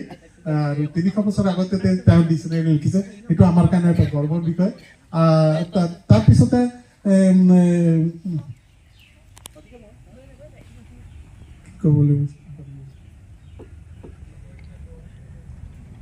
আমি আমাৰ যিবিলাক সিঁচৰিত হৈ আছে সমলবিলাক সেইবিলাক কালেকশ্যন কৰি মই কেইটামান হেৰি দিছোঁ যেনেকৈ চুঙা চাউল লেংডং জাচিংপা প্ৰালুং ওম্পা লাংকুৰি বিভিন্ন পূজাৰ সমল মই অসম সাহিত্যসভাত দিছিলোঁ যে প্ৰকাশক আমাৰ আহোমখিনি চিনাকি কেনেকৈ বনায় কি কৰে নকৰে ভূপেন হাজৰিকা সাহিত্যসভাৰ প্ৰেচিডেণ্ট মই চাইছিলোঁ চাওঁচোন আমাৰ অসমীয়া আহোমৰ মাজত স্বীকৃতি দিয়ে নে অসম সাহিত্যসভাই হয় দিছে চপাইছে তাৰপিছত 6 বছৰ ৰাজত্ব মুদ্ৰা নমুনাখিনিও মই দিলোঁ কালেকশ্যন কৰি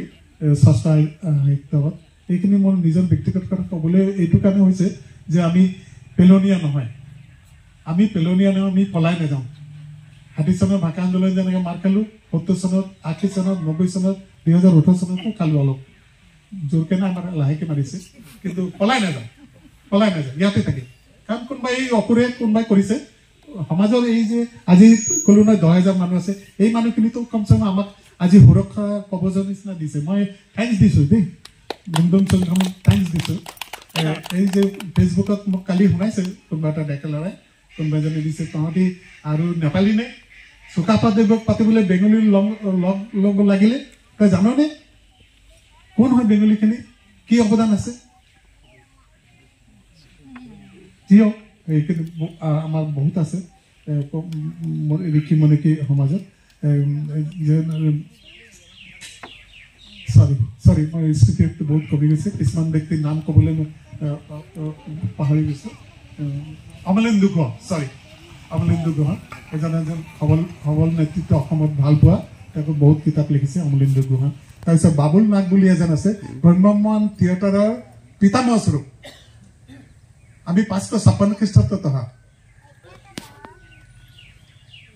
মায়ানগড় যিটো সৈন্য সেইটো বংগৰ সেনাপতিৰ নামত মায়ান এজন সেনাপতিৰ নামত তাৰপিছত আহিছে পাল বংশ সিদিনা কোৰ্টত দিছে পাল বংশ ইয়াত আছিলে অসমত আমি দাবী কৰা না আমাক লেণ্ড লাগে আমাক আপোনালোকে অসমবাসীয়ে আমাক আঁকোৱালি লওক বেংগলী বুলি ঘৃণ নকৰিব আমি এইটোৱে কামনা কৰিছোঁ আপোনালোকে আপোনাৰ সমাজত আমাক আঁকোৱালি লওক আপোনালোকৰ সমাজত আমাক বিভেদ যিটো কৰি আছে বিভেদ কামি সেইখিনি মই যদি কোনোবা এটা অসমীয়াক পিটো বা গালি দিওঁ বিভেদ কথা হৈ যাব বেংগলীয়ে পিটিলে বুলি আপোনালোকে তাক পিটিব নালাগে বুজাওক যে এইখিনি আমাৰ মানুহ আমি একত্ৰিতভাৱে অসমত বাস কৰিব লাগে আমি অসমীয়া ইয়াত কোনো ভুল নাই যদি আমাৰ ভিতৰত কোনোবা দুষ্কৃতি আছে তাক শাস্তি দিয়ক। আমাৰ ভিতৰত যে বেয়া মানুহ নাই আমি নকওঁ, কাৰণ বদনো আছিলে, সেইকাৰণে গোটেই জাতিটোক আমি বদন বুলি গালি দিব নোৱাৰো, নহয়নে বাৰু? তেনেকৈ আমাৰ মাজতো কোনোবা হয়তো আছে এই XYZ নাম। গতিকে লিপি ঘোষ বুলি এজন আছে, অলপতে আমাৰ অনুপ্ৰাণিত দিছে, মই নাজানো, মই তেতিয়া সৰু ছোৱালী বুলি তাক পাত্তা দিয়া নাছিলো। আজি দেখিছো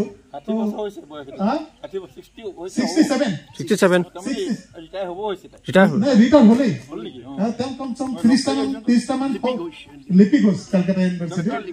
ডক্টৰ লিপি ঘোষ, 30টামান পদ আছে, 30টামান পদ আছে তেখেতৰ। মই লাজ পাইছো তেতিয়া, মই কথা পাতিলো তেখেতৰ লগত, লিপি ঘোষৰ লগত। মই নিজকে তেতিয়া ইমান সৰু লাগিলে, মই পাত্তা দিয়া নাছিলো। আজি দেখিছো ইমান ওপৰলৈ উঠি গ'ল ইণ্টাৰনেশ্যনেল চাইজত। নাই পতা মই বিয়া পাতিলো দেই, মোৰ 2টি ল'ৰা। যিকোনো মই খুব আৰু ভাল পোৱা গোটেইখিনি মুকলিকে ক'ব পৰাৰ কাৰণে যিটো মঞ্চ পালো, মংডুং চুনখামৰ সকলো সদস্য আৰু আমাৰ গগৈ ডাঙৰ আমাৰ ঘৰলৈ গৈছিলে। ইমান ভাল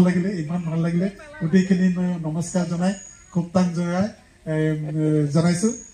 স্বাধিকা জনাইছো, চাহদি কৰিছো, ৱেলকাম কৰিছো, আৰু চবেইজন ভাল থাকে, সুখত থাকে, এই কামনা কৰি মই মোৰ এই মন্তব্য, যদি কিবা ভুল ভ্ৰান্তি হৈছে Indigenous peoples of Mongdung Songkham, Assam, North East India আৰু সদৌ অসম বংগীয় অসমীয়া সমাজৰ উদ্যোগত অনুষ্ঠিত হোৱা অসমৰ জাতীয় মহাবীৰ প্ৰতাপী চাওলুং চুকাফা দেৱৰ প্ৰবিত স্মৃতি অসম দিৱসৰ উপলক্ষে অনুষ্ঠিত হোৱা মঞ্চত উপবিষ্ট হোৱা আমি একোজন কোনো একোটা সংগঠনৰ বিষয়ববীয়া। আমি ইচ্ছা কৰিলে চুকাফাই বহুত কষ্টৰে গঠন কৰা অসমখনক যিমান দিন প্ৰয়োজন হৈছিল, হয়তো আমাক সিমান দিন প্ৰয়োজন নহ'ব, যদিহে আমাৰ মানসিকতা ভাল, সৎ সাহস, সৎ চিন্তা যদি আমাৰ মনলৈ আহে। গতিকে আজি দেখিছো প্ৰত্যেকে নিজৰ জাতিটো উৎকৰ্ষ সাধন কৰিবৰ কাৰণে সকলোৱে প্ৰয়াস কৰিছে। সামগ্ৰিকভাৱে চুকাফা আদৰ্শক লৈ বৰ অসমখনৰ কথা দুই একে চিন্তা কৰাৰ বাদে সৰহসংখ্যকেই নিজৰ কৃষ্টি সংস্কৃতি, নিজৰ কালচাৰ, নিজৰ ভাষা সংস্কৃতিৰ ওপৰত গুৰুত্ব দিহে তেখেতসকলে আগবাঢ়ি গৈ আছে। এটা কথা হ'ল, এটা কৰ ডাঙৰীয়াই ক'লে যে আমাক 60 চনত বা বিভিন্ন সময়ত আমাক বংগীয় ভাষীয় লোকসকলক অসমীয়া সমাজে অত্যাচাৰ কৰিছে বা আমাক আঁকোৱালি লোৱা নাই, কিন্তু আজি আঁকোৱালি ল'বলৈ তেখেতে অনুৰোধ জনাইছে। মই ক'ম আজি এই সভাখনতে মই যিমান ভাল অসমীয়া তাতোতকৈ 10 গুণ ভাল অসমীয়া তেখেত।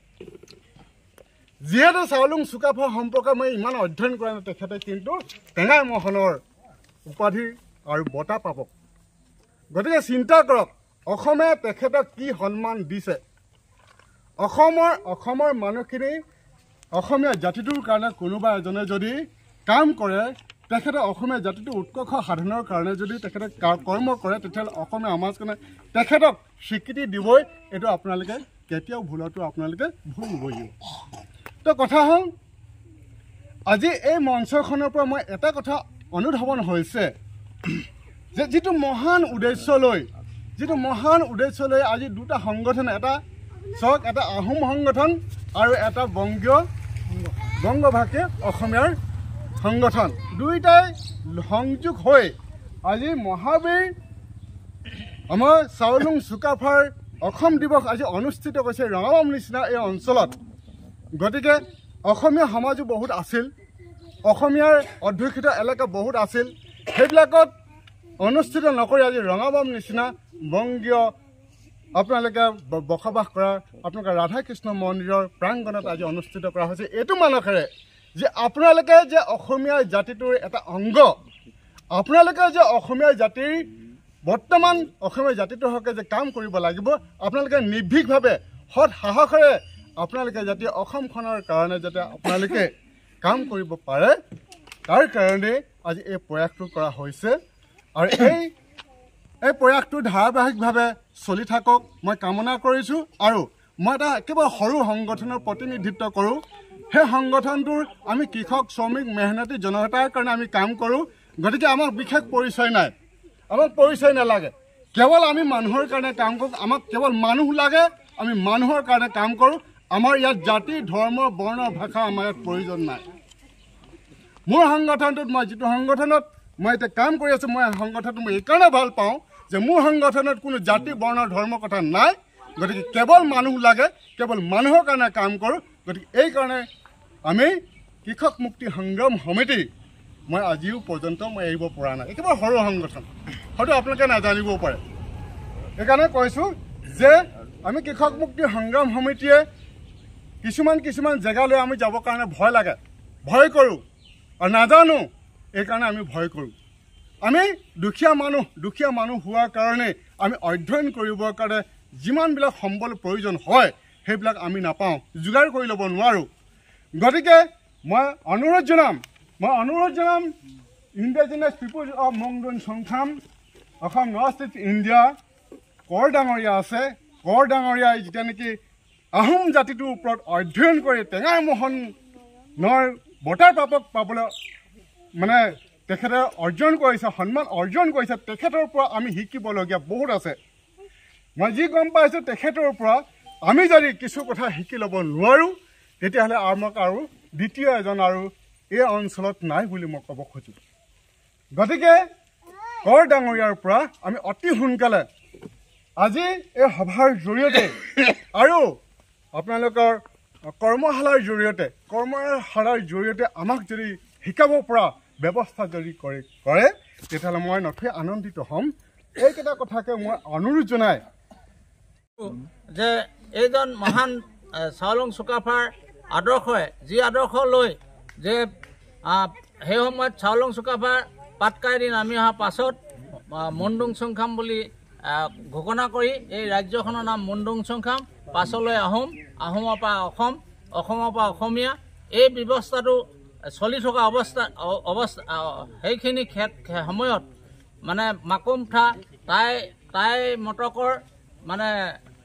বডৌফা আৰু বৰাহী মাকুমঠাৰ সেই সমন্বয় সৃষ্টি কৰি যুদ্ধ জয় নকৰাকৈ অন্তৰ্জয় কৰি ডিভ এণ্ড গিভ দিয়া লোৱা মনোভাৱে জাতি গঠনৰ প্ৰক্ৰিয়াটো পাতনি মেলি আমি আজি অসমীয়া জাতি হিচাপে বিশ্বত চিনাকি দিবৰ কাৰণে সেইদিনা ভাষাটো আমাৰ দ্ৰৌপদী ভাষা হিচাপে স্বীকৃতি দিছে যে ভাষা সাহিত্য সংস্কৃতি এই সকলোবিলাক কাম কৰিবলৈ যাওঁতে চিন্তা চৰ্চা কৰিবলৈ যাওঁতে সকলো লোকৰ ইয়াত অকল কোনোবা ঘৰমা কোনোবা গোস্বামী কোনোবা গগৈ গোহাঁই অৱদান নাই এইটো সকলো জাতি জনগোষ্ঠীয়ে অন্য ৰাজ্যৰ পৰা অন্য দেশৰ পৰা প্ৰদেশৰ পৰা আহি ইয়াত স্থায়ীভাৱে থকা যুগে যুগে ইয়াত বসবাস কৰা এই সকলো লোকৰ অৱদান আছে আৰু শেহতীয়াভাৱে আমি এই সম্পৰ্কে তেখেতে যিখিনি কষ্ট কৰিছে আমি প্ৰণাম জনাইছোঁ আৰু আমি ইণ্ডিজিনাছ পিপল অফ মুণ্ডুং চুংখাম এটা অকল আহোম সংগঠন এইটো নহয় ইয়াত সকলো জাতি জনগোষ্ঠী আমাৰ উত্তৰ পূৰ্বাঞ্চলৰ বিভিন্ন মণিপুৰৰ পৰা আমাৰ লিষ্টখন আপোনালোকে দেখিলে গম পাব তাত সকলো জনগোষ্ঠী আমাৰ ইয়াত যিসকল আছেই উজনি অসমত তাৰ উপৰি নামনি অসমৰ বহু লোক আমাৰ এই সংগঠনত জড়িত আমি খুব তৎমুহূৰ্তত এই অনুষ্ঠানটো পাতিবলৈ অহাৰ কাৰণে আমি ব্যাপকভাৱে কৰিব পৰা নাই আমি পৰৱৰ্তী পৰ্যায়ত বংগীয় সমাজে আগবাঢ়ি অহাৰ কাৰণে আমি ধন্যবাদ জনাইছোঁ মই এজন দায়িত্বত থকা ব্যক্তি হিচাপে আৰু চুংখাম আছাম নৰ্থ ইষ্ট আৰু সদৌ অসম বংগীয় অসমীয়া সমাজৰ উদ্যোগত আজি আয়োজিত এই সভাৰ এই দিৱসৰ সন্মানীয় সঞ্চালকদ্বয় অসমীয়াৰে অসমৰ প্ৰতিজন নাগৰিকৰে অতি সন্মানীয় ব্যক্তিজন হৈছে চাওলুং চুকাফা তেখেতে সুদূৰ ম্যানমাৰ বা চাইনাৰ পৰা আহি অসমত যি সমাজ ব্যৱস্থা যি ৰাজনৈতিক যে সমাজ ব্যৱস্থা প্ৰতিষ্ঠা কৰিলে, যে ঐক্যতাৰে অনৈক্যৰ মাজত পুনৰ ঐক্যতাৰে যি শাসন ব্যৱস্থা প্ৰতিষ্ঠা কৰি 600 বছৰ ৰাজত্ব কৰিলে এই আহোম ৰাজত্বই। গতিকে তাৰ কাৰণে ইমান এজন সুপ্ৰশাসক আৰু প্ৰতিষ্ঠাপক আৰু সংগঠকক আমি আজি এই শুভখনত তেখেতলৈ আমি আন্তৰিক শ্ৰদ্ধা আৰু ধন্যবাদ জ্ঞাপন কৰিছোঁ। যি কি নহওক, আজি চাওলুং চুকাফাৰ নেতৃত্বত তেখেতে আহি অসমত যি ধৰণে তেখেতৰ বিভিন্ন দিশত কৃষি প্ৰণালীৰ পৰা আদি কৰি জল সংৰক্ষণৰ পৰা আদি কৰি নৌপথেৰে বিহাৰ কৰাৰ পৰা আদি কৰি গোটেই সকলো দিশত চাওলুং চুকাফাই যি ধৰণে অসমত এটা ছিষ্টেম প্ৰতিষ্ঠা কৰি গ'ল, তেখেতৰ প্ৰশাসনিক ক্ষেত্ৰৰ পৰা আদি কৰি পাইক পথাৰ যোগেদি তেওঁলোকে আজি যিটো ছিষ্টেম আজি কৰি গ'ল, গতিকে এই গোটেইবিলাকৰ কাৰণে আজি আমি অসমৰ জনসাধাৰণে আজিৰ নিচিনা এখন অসম আমি ইয়াত গঢ়ি তুলিবলৈ সক্ষম হৈছোঁ। যি কি নহওক, সেই সময়ত বিভিন্ন জনগোষ্ঠীৰো যদি ৰাজ্য আছিল, তথাপিও চাওলুং চুকাফাই সেই ৰাজ্যবিলাকৰ লগত, সেই ৰজাবিলাকৰ লগত, সেই জনগোষ্ঠীবিলাকৰ লগত তেখেতে সমন্বয়েৰে তেখেতে আগবাঢ়িছিল। সমন্বয়ৰ যোগেদি তেখেতে অসমত এখন ঐক্যৰ এখন ৰাজ্য গঠন কৰিছিল। তেখেতে বৰাহী ৰাজ্যৰ লগত পৰৱৰ্তী সময়ত তেখেতৰ ৰাজনৈতিক কলা কৌশলৰ যোগেদি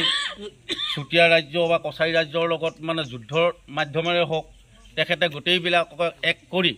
এখন শক্তিশালী অসম গঢ়িবলৈ তেখেতলোকে চুকাফাই সক্ষম হৈছিল। গতিকে আমি এই ক্ষণত শুভখনত আৰু এটা আটাইতকৈ ভাল পাইছোঁ যে আজি আমাৰ অসমত বসবাস কৰা আজি অসমীয়া আমাৰ বাকী জনগোষ্ঠীবিলাকে, টাই আহোমৰ বাদেও বাকী জনগোষ্ঠীবিলাকেও আজি এই চাওলুং চুকাফাৰ যি মহান আদৰ্শ, চাওলুং চুকাফাৰ যি নেতৃত্ব, এই নেতৃত্ব এজন অসমীয়া বীৰ হিচাপে, আধুনিক অসমৰ প্ৰতিষ্ঠাপক হিচাপে, ভাৰতবৰ্ষৰ ভিতৰত এজন শক্তিশালী প্ৰশাসক হিচাপে আজি আমি অসমত প্ৰতিষ্ঠা কৰিবলৈ গৈ আছোঁ। আৰু তাৰ কাৰণে আজি আমাৰ অসমীয়া সদৌ অসম বংগীয় অসমীয়া সমাজে আজি সহযোগিতা কৰিছে আজি এই তেখেতক সন্মান জনোৱাৰ কাৰণে। আৰু প্ৰতিটো অসমৰ প্ৰতিটো জনগোষ্ঠীয়ে তেখেতক সন্মান জনোৱাৰ প্ৰয়োজন আছে নিৰপেক্ষতাৰে। তেখেত কেৱল আহোম নহয়, তেখেত অসমৰ এজন প্ৰশাসক আছিল, ভাৰতবৰ্ষৰ এজন শক্তিশালী এজন ৰাজনৈতিক ব্যক্তি আছিল। গতিকে তেখেতৰ এই আদৰ্শ সৰুগত কৰি তেখেতৰ এই আদৰ্শৰে যদি আমি প্ৰতিটো জাতি জনগোষ্ঠী অসমত যদি আমি আগবাঢ়ি যাওঁ, এই সমন্বয়ৰ বাৰ্তালৈ যদি আমি আগবাঢ়ি যাওঁ, তেতিয়াহ'লে তেওঁ প্ৰতিষ্ঠা কৰিবলৈ বিচৰা যি বৰ অসম, যি তেখেতে কয় যে হাত ৰাজ মাৰি এক ৰাজ, হাত ৰাজ মৰাৰ কথাত আমি ক'ব বিচৰা নাই যে তেখেতে গোটেইবিলাক অনৈক্যতা গুচাই অনৈক্যতাৰ মাজত ঐক্যতাৰ এখন শক্তিশালী দেশ প্ৰতিষ্ঠা কৰাৰ কাৰণে, শক্তিশালী জাতি গঠন কৰাৰ কাৰণে তেখেতৰ যি ইচ্ছা আছিল, তেখেতৰ যি চিন্তা চৰ্চা আছিল, গতিকে এই চিন্তা চৰ্চাক আমি সন্মান কৰা হ'ব। সেয়েহে মই বৰ বেছি দীঘলীয়া কৰিব বিচৰা নাই, যিহেতু আজি আমাৰ মাজত যথেষ্ট তাই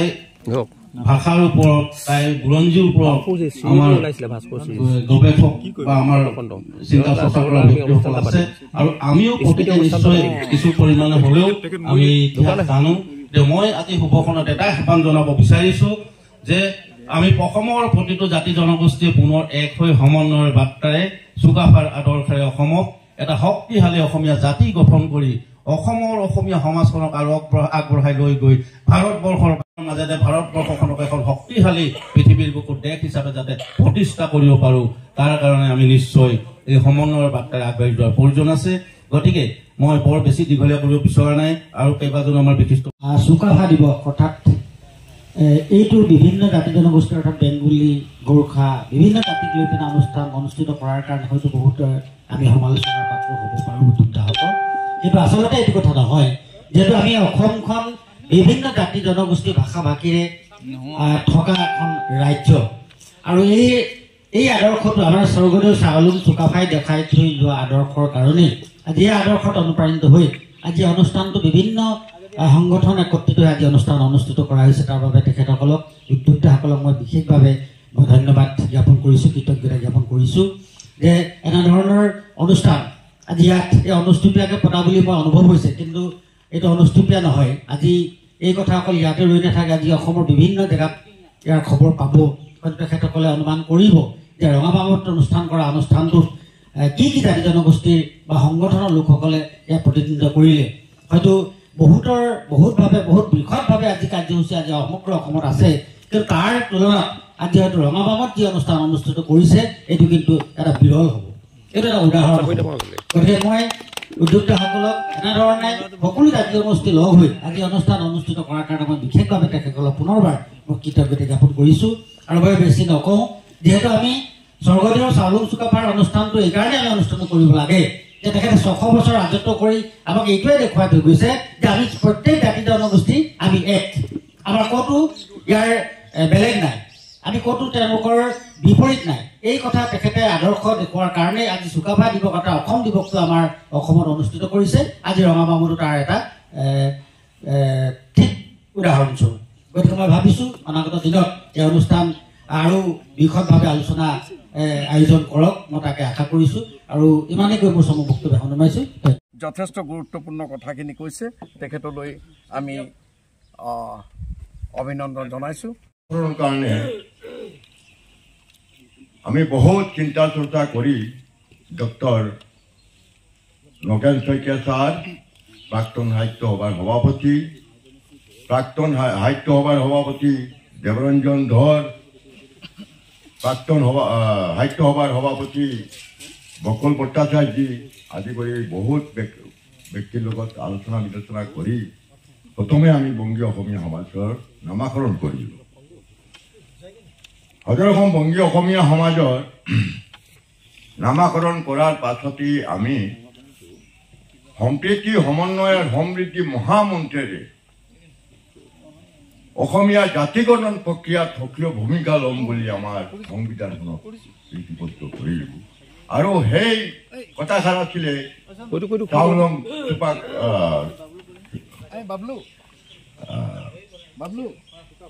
আহোম ৰজাৰ। গতিকে সেই নীতি আদৰ্শ লৈ আমি আজি 24টা বছৰ পাৰ কৰিলোঁ। আৰু চুকাফা দিৱস মই মানে উদযাপন কৰিবলৈ অলপ অসুবিধা হয়, দাঁত নথকাৰ কাৰণে। গতিকে দাঁত লগাই ল'ব লাগিব। গতিকে মই বিশেষ এটা নকওঁ, তেখেতৰ বিষয়ে আমাৰ উপযুক্ত বক্তাসকলে আপোনালোকক বিতংকে গোটেই কথাখিনি ক'লে। গতিকে মই বিশেষ নকওঁ, কাৰণ অসুবিধা হয়, কথাবিলাক লাগি ধৰে। গতিকে এইখিনি কৈ মোৰ এই বক্তব্য সামৰণি মাৰিম। মানে দাবী কথা পাতিবলৈ হ'লে বহুত লাখ মানুহৰ দৰকাৰ নাই, আমাৰ ইমানখিনি মানুহ যথেষ্ট। সেইকাৰণে আজি এই সভাই কেইটামান প্ৰস্তাৱ গ্ৰহণ কৰিলে ভাল হয় বুলি ভাবি আপোনাৰ হ'বলৈ আগবঢ়াইছোঁ। 1 নম্বৰ, যিহেতু ভাৰতীয় সংবিধান অনুসৰি সমগ্ৰ দেশতে বিদেশী স্নাতকৰণ আৰু বহিষ্কৰণৰ বৃত্তি বছৰ 1951 চন। গতিকে কেৱল অসমৰ বাবে ধাৰ্য কৰা বৈষম্যমূলক বৃত্তি বছৰ 1971 চন গ্ৰহণযোগ্য নহয়। সেয়ে সাংবিধানিক বৃত্তি বছৰ 1951 চনৰ দাবীত প্ৰস্তাৱ গ্ৰহণ কৰা হওক। 2 নম্বৰ, অসম চুক্তি 6 নং দফা অনুসৰি বিভিন্ন লোকক অসমীয়া সংজ্ঞাত সামৰি সংবিধান ৰক্ষা কৱচ প্ৰদানৰ আশাপূৰ্ণ ব্যৱস্থা গ্ৰহণযোগ্য নহয়, যিটো ব্যৱস্থাই খিলঞ্জীয়াসকলক গুৰুত্বহীন কৰিছে। গতিকে খিলঞ্জীয়াক সংবিধান ৰক্ষা কৱচ প্ৰদানৰ দাবীত প্ৰস্তাৱ গ্ৰহণ কৰা হওক। চীনৰ কুনমিঙৰ পৰা লিডুলৈকে 1735 কিলোমিটাৰ পথটো নিৰ্মাণ কৰিছিল মহামতি চাওলুং চুকাফাই, যিটো পথ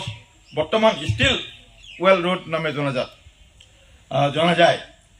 যিহেতু পথটো স্বৰ্গদেউ চাওলুং চুকাফাই নিৰ্মাণ কৰিছিল, সেয়ে পথটোৰ নাম চাওলুং চুকাফা নামত নামাকৰণ কৰিবলৈ প্ৰস্তাৱ গ্ৰহণ কৰা হওক। আৰু এটা কথা, সদৌ অসম বংগীয় অসমীয়া সমাজৰ পৰিৱৰ্তে যদি ভাল পায় সদৌ অসম অসমীয়া বঙালী সমাজ নামে নামকৰণ কৰিব পাৰি নেকি, বিষয়টো বিবেচনা কৰিবলৈ আহ্বান জনাই প্ৰস্তাৱ গ্ৰহণ কৰা হওক। নাই ন আপুনি চিন্তা কৰিব দীঘল কথা আছে এইটো বঙালী মানে বিদেশী বোলা হৈছিল আগতে হয় বাৰু এইটো মই বুজিছো বা এনিৱে এইটো পাছত আপোনালোকে সিদ্ধান্ত অলপ বহি লয় এইটো পাছত কথা নাই জুই অৱস্থা কৰা নাই নহয় জানো আচ্ছা 5 নম্বৰ শ্ৰীযুক্ত অসমীয়া বাঙালী সমাজ বুলি কৈছে মই কি কৈছিলো বঙালী কৈছে হয় ভাই মোৰ 78 বয়স হ'ল মই তেখেতে পাহৰি গৈছো আচ্ছা 5 নম্বৰ শ্ৰীযুত সেইটোৱে কৰিব তেল অ'কে 5 নম্বৰ শ্ৰীযুত প্ৰদীপ শৰ্মা আৰু মন্টু মাধৱ গগৈ নেতৃত্ব প্ৰদীপ সেন শৰ্মা প্ৰদীপ সেন শৰ্মা ঠিক আছে মই কোৱা নাই জানো বহুত জলদি বাজি আছে না আৰু মন্টু মাধৱ গগৈ নেতৃত্বত মৰাণৰ বতামূৰত আগন্তুক মেডাম মেফি উৎসৱ অনুষ্ঠিত কৰিবলৈ সিদ্ধান্ত গ্ৰহণ কৰা হওক 6 নম্বৰ জয়মতী উৎসৱ উদযাপন কৰিবলৈ মুংডুং চুংখাম সদৌ অসম নগা কল্যাণ সমিতি লগতে মানে সদৌ অসম বংগ অসমীয়া সমাজ আৰু গোৰ্খা ছাত্ৰ সন্থাৰ সৌজন্যত অনুষ্ঠিত কৰিবলৈ প্ৰস্তাৱ গ্ৰহণ কৰা হওক 7 নম্বৰ আমি ভাস্কৰ চিজৰ ৰবীন ডেৰ নামত এটি স্মৃতিচৰণ অনুষ্ঠান ব্যৱস্থা কৰিবলৈ প্ৰস্তাৱ গ্ৰহণ কৰা হওক এইটো লাগে মই কিতাপ পঢ়িছো এতিয়া পাহৰি গৈছো নাইলে মই কৈছো নহয় এতিয়া 80 বছৰলৈ গৈ আছো মই এইটো নাজিৰা লগত তোমাৰ থিয় হৈ ইমান দূৰ গাড়ী চলাই আহিব নোৱাৰে মই গাড়ী চলাই আহিছো ইমান দূৰ ঠিক আছে ধন্যবাদ পুনৰ সকলোকে ধন্যবাদ জনাইছো আৰু দুইজনকে আমাৰ সভাপতি মানে পেনেল দুজনকে আৰু আইসকল যে আহিলে আমাক সহযোগ কৰিলে উৎসাহ দিলে লগতে ওচৰ চুবুৰীয়া সকলোকে ধন্যবাদ জনাইছো দেই কৰ ডাঙৰীয়া তেখেতক আজিলৈকে ইমান বছৰ তেখেতৰ পৰা দুখ প্ৰকাশ কৰা নাই কিন্তু আমি দুখ প্ৰকাশ কৰিছো যে কৰ হোৱাৰ কাৰণে তেওঁ কিবা যিটো দিবলগীয়া তেওঁ এজন টাই সাংস্কৃতিক পণ্ডিত হিচাপে তেখেতক এই সন্মানটো যাতে দিয়াৰ ব্যৱস্থা কৰা হওক তাক আজি এই প্ৰস্তাৱো গ্ৰহণ কৰা হওক ঠিক আছে ৰাজনৈতিকভাৱে আমাক বিভাজন কৰাৰ এক প্ৰচেষ্টা অব্যাহত আছে এই বিভাজনকামীবিলাকৰ প্ৰতি আমি সাৱধান হৈ পিনে আমি চিন্তা কৰিবলৈ গৈছো সৰ্বাংগীন অসমৰ উন্নয়ন যদি আমি বিচাৰিছো তেতিয়াহ'লে আমি আমাৰ জাতীয় চিন্তাধাৰা এটাই হ'ব আজিৰ তাৰিখত থকা এই ৰঙাবাম অঞ্চলত মোৰ এইখন গাঁও মই এই গাঁৱতে মই সৰুৰ পৰা ডাঙৰ দীঘল হোৱা মই এই অঞ্চলতে ডাঙৰ দীঘল হোৱা হাত পুৰুষ মৰি পিনে তিতালা গজাৰ পাছতো আজি মই পৰিচয় দিবলৈ চাওঁ মই অসমীয়া নে বঙালী গতিকে বিভিন্ন জাতীয় চেতনাবোধৰ কাৰণে মই এইটো কোৱা নাই যে প্ৰত্যেকটো সংস্কৃতি কৃষ্টিক লগত লৈ পিনে দিয়া আৰু লোৱা তেতিয়া সংস্কৃতি জীয়াই থাকিব পাৰিব আৰু প্ৰত্যেকটো জাতি জনগোষ্ঠীৰ লগত সংমিশ্ৰণৰ মাধ্যমত বৰ অসম ৰচোতা আজিৰ যি স্বৰ্গদেউ চাওলুং চুকাফাৰ যি আদৰ্শ সেই আদৰ্শক আমি যদি ক'ৰবাত নহয় ক'ৰবাত ঘূণে ধৰা যেন আমাক দেখা গৈছে গতিকে আমি এইখিনি মুখিমূৰ কৰি পিনে আমাৰ মাজত বিভিন্ন জাতি আজি ইয়াত থকা যিসকলে অসমক ভাল পায় অসমীয়া সংস্কৃতিক ভাল পায় অসমীয়া কৃষ্টিক ভাল পায় সেইজনে প্ৰকৃত অসমীয়া গতিকে এনেধৰণৰ অসমীয়া চিন্তাধাৰা কৰা অসমক ভাল পোৱা অসমক আগুৱাই লৈ যোৱা সকলো জাতীয় জনগোষ্ঠীক আমি অসমীয়া বুলি নিজকে পৰিচয় দিয়াটো আমাৰো দায়িত্ব কিন্তু ইয়াত থকা থলগিৰি আমি স্বৰ্গদেউ চাওলুং চুকাফাই কৈছিল যে ইয়াত থকা মৰাণ মটক বৰাহী যিবিলাক আছে বা যিবিলাক তেওঁলোকে হ'ল থলগিৰি আমি আলহী আমাক আওকালি লওক গতিকে স্বৰ্গদেউ চাওলুং চুকাফাও ইয়াত থকা যিসকল ভূমিপুত্ৰ তেওঁলোকৰ 1228 খ্ৰীষ্টাব্দত অহাৰ পাছত কৈছিল যে আপোনালোকে ইয়াত থলগিৰি আৰু আমি আলহী আমাক আওকালি লওক আমিও কৈছো যে আমি অসমীয়া জাতিৰ অবিচ্ছেদ্য অংগ সদৌ অসম বংগীয় অসমীয়া সমাজ আমি অসমীয়া জাতীয় চিন্তাধাৰাৰ মাজত অসমীয়াক জীয়াই ৰখাৰ যি চিন্তাধাৰা সেই চিন্তাধাৰাৰ মাজত আমি আগুৱাই গৈছো গতিকে আপোনালোকে থলগিৰি আমি আলহী আমাক আগুৱালি লওক ধন্যবাদ জয় আই অসম উপস্থিত মঞ্চত বিশিষ্ট সন্মানীয় ব্যক্তিসকল তথা মোৰ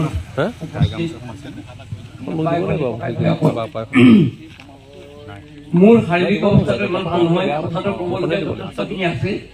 তথাপিতো আপোনালোকক এষাৰ কথা কৈছো এই সদৌ অসম বংগীয় অসমীয়া সমাজটোৰ জন্মদাতা হিচাপে মই নিজে আছো আৰু এই সত্যদেৱ ডাঙৰীয়া ৰাতি আমি হাবিৰ মাজত গৈ হাবিত থাকি জ্বলাই বহু কষ্টেৰে এই সদৌ অসম বংগীয় অসমীয়া সমাজটো জন্ম দিছিলো কাৰণ তেতিয়া আমাৰ বহুত আতংক আছিল কিন্তু সদৌ শেষত আমাক আটাইতকৈ এই সদৌ অসম বংগীয় অসমীয়া সমাজক আঁকোৱালি ল'বৰ কাৰণে বা ইয়াক আগুৱাই নিয়াৰ বাবে আমাক ডক্টৰ নগেন শইকীয়া ছাৰক আমি পাহৰিব নোৱাৰোঁ হা আৰু অমলেন্দু গুহ ছাৰকো আমি পাহৰিব নোৱাৰোঁ এটা কথা ঠিক যে তেওঁলোকে আমাক আমি এখন প্ৰথম অধিৱেশন ৰাজগড়ত পাতিছিলোঁ সকলোকে আঁকোৱালি লৈ সেই অধিৱেশনখন অতি গুৰুত্বপূৰ্ণ আছিল যি কি নহওক তথাপিতো তাৰ মাজতে এইটো বঙালী এইটো বেংগলী এইটো এনেকুৱা বহু কথা আমি কৈছোঁ মোক বহু অনুষ্ঠানৰ লগত মই জড়িত বিশেষকৈ ৰাজনৈতিক ফালৰ পৰাও মই খুব গভীৰভাৱে জড়িত কিন্তু মোক বহু মিটিঙত মোক এষাৰ কথা কৈছিল যে বানাদা আপোনালোকে কি অসমীয়া নহয় নেকি যদি অসমীয়া নহয় তেনেহ'লে সদৌ অসম বংগীয় অসমীয়া সমাজটো বংগীয় কথাটো কেলে নেকি তেতিয়া মই এষাৰ কথা তেওঁলোকক কৈছিলোঁ বিভিন্ন অসমীয়া সমাজত মই এই কথাটো একদম বিতংকে কৈছিলোঁ যে আমি সৰ্বপ্ৰথমে জন্মদাতা হিচাপে বংগীয় কিন্তু তাৰ পিছত আমি অসমীয়া সেইটো সঁচা গতিকে আপোনালোকে এই কথাটো নধৰিব আমি অসমৰ বঁটা পানী খাই ডাঙৰ হৈছোঁ আপোনালোকে মানে নে নামানে নাজানো এতিয়াও প্ৰমাণ আছে মই ভাষা আন্দোলনৰ সময়ত মই নিজে জড়িত হৈ পেলাই মই জেললৈ গৈছিলোঁ মোক এখন STT ট্ৰেন্সপৰ্ট দি পেলাই মোক ৰাজগড়লৈ পঠিয়াইছিলে অকলে সেইটো তেতিয়া মই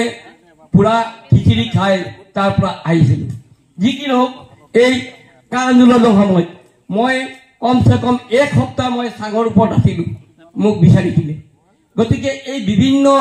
যাৰা যন্ত্ৰণা ভুগি আমিও প্ৰকৃত অসমীয়া হ'বলৈ আমি চবে আগবাঢ়ি গৈছোঁ কিন্তু আমাকতো আঁকোৱালি ল'ব লাগিব যদি গোটেই আহোমে বা অসমবাসীয়ে যদি আমাক আঁকোৱালি নলয় তেনেহ'লে আমি কেনেকৈ প্ৰকৃত অসমীয়া বুলি পৰিচয় দিম গতিকে আমি বাৰে বাৰে কৈছোঁ সকলোকে যে আমি আপোনালোকৰ লগতে থাকিব বিচাৰোঁ আমি অকল মই থাকিলেই নহ'ব মই এইকাৰণে কিছুমান মিটিঙত তেওঁলোকৰ মিটিঙত মই এষাৰ কথা কৈছিলোঁ যে পান্নাপালত প্ৰথমে গৈ পেলাই আপোনালোকে এখন আসন দিলে নহ'ব মোৰ পিছফালে যে আৰু কেইটামান নিৰীহ ব্যক্তি বংগীয় সমাজৰ আছে তেওঁলোকক আপোনালোকে লৈ চেই কৰিলে পানাপালৰ সেই আসন দিয়াখন কোনো যুক্তিসংগত কথা নহ'ব মই তেওঁলোকৰ কাৰণে চিন্তা কৰোঁ তেওঁলোকো মোৰ লগতে থাকি একেটা মঞ্চতে আমি আছিলোঁ গতিকে তেওঁলোকক লগত লৈ আমি আগুৱাই যাম গতিকে এই অসমীয়া জাতিৰ জনক চাওলুং চুকাফাক স্মৰণ কৰিবৰ বাবে আমাৰ সন্মানীয় অতিথি সকলো আহি ইয়াত উপস্থিত হৈছে ইতিমধ্যে আপোনালোকৰ অনুষ্ঠান শেষ হ'বৰ হৈছে ময়ো আজি আমি দেখিবলৈ পাইছোঁ যে যি বংগীয় অসমীয়া সমাজ আৰু আপোনালোকৰ যি সংগঠন indigenous peoples of Mungdun Chunkham Assam north east India যি মামৰাৰ যি ৰঙাগামা অঞ্চলত আপোনালোকে যৌথভাৱে আজি চুকাফা দিৱস উদযাপন কৰিছে ইয়াৰ কেনেকুৱা এটা মনোভাৱ লৈ মানে আজি আপোনালোকৰ যি উদ্দেশ্যলৈ আয়োজন কৰা হৈছে আৰু ইয়াৰ পৰা এটা কেনেকুৱা মেছেজ যাব বুলি আপোনালোকে ভাবিছে কওক আজি পবিত্ৰ দিনটো মহামতী চুকাফাৰ আগমনৰ দিন আৰু এই দিনটো অসমবাসীয়ে আজি বছৰ বছৰ ধৰি চুকাফা দিৱস হিচাপে পালন কৰি আহিছে আৰু গত তৰাণদিন চৰকাৰ মহন্ত চৰকাৰৰ দিনত এই অসম দিৱস বুলিও নামাকৰণ কৰি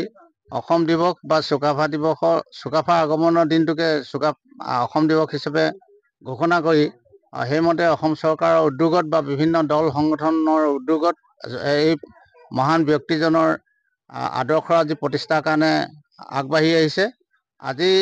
এই চৰাইদেউ ঐতিহাসিক চৰাইদেউ জিলাৰ ৰঙাবাম অঞ্চলত আমাৰ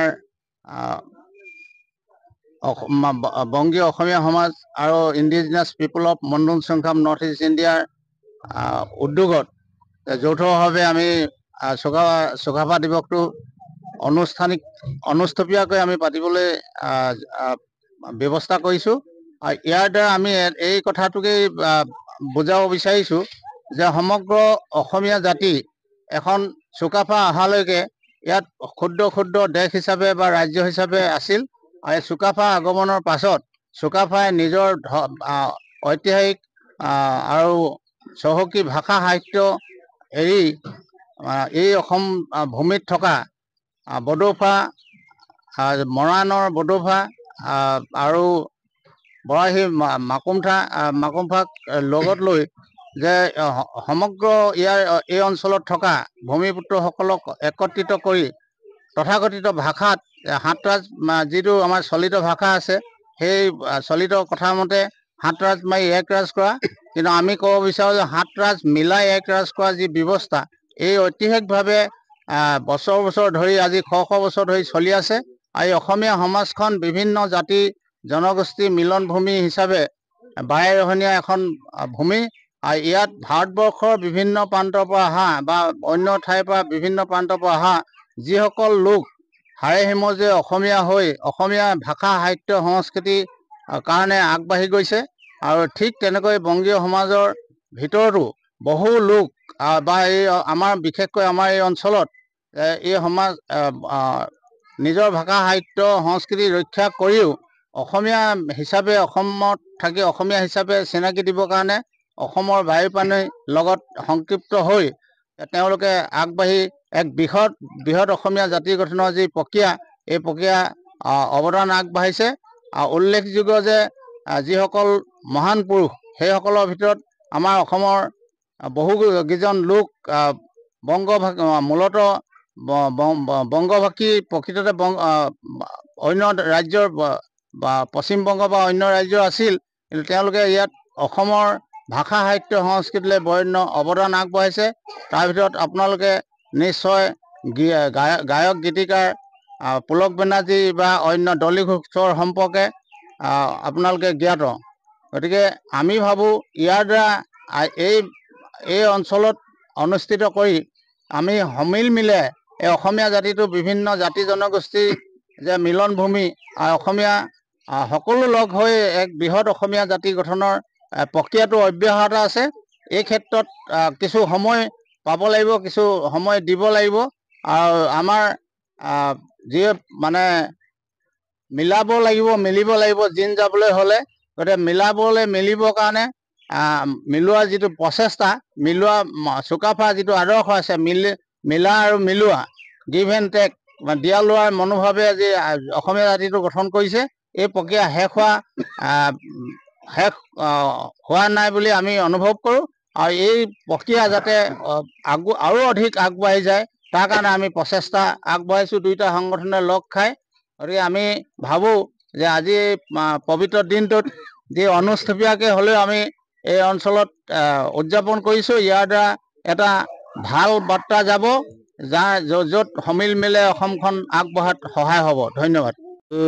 পোনপ্ৰথমবাৰৰ বাবে অসমত যি বংগীয় অসমীয়া সমাজ আৰু যি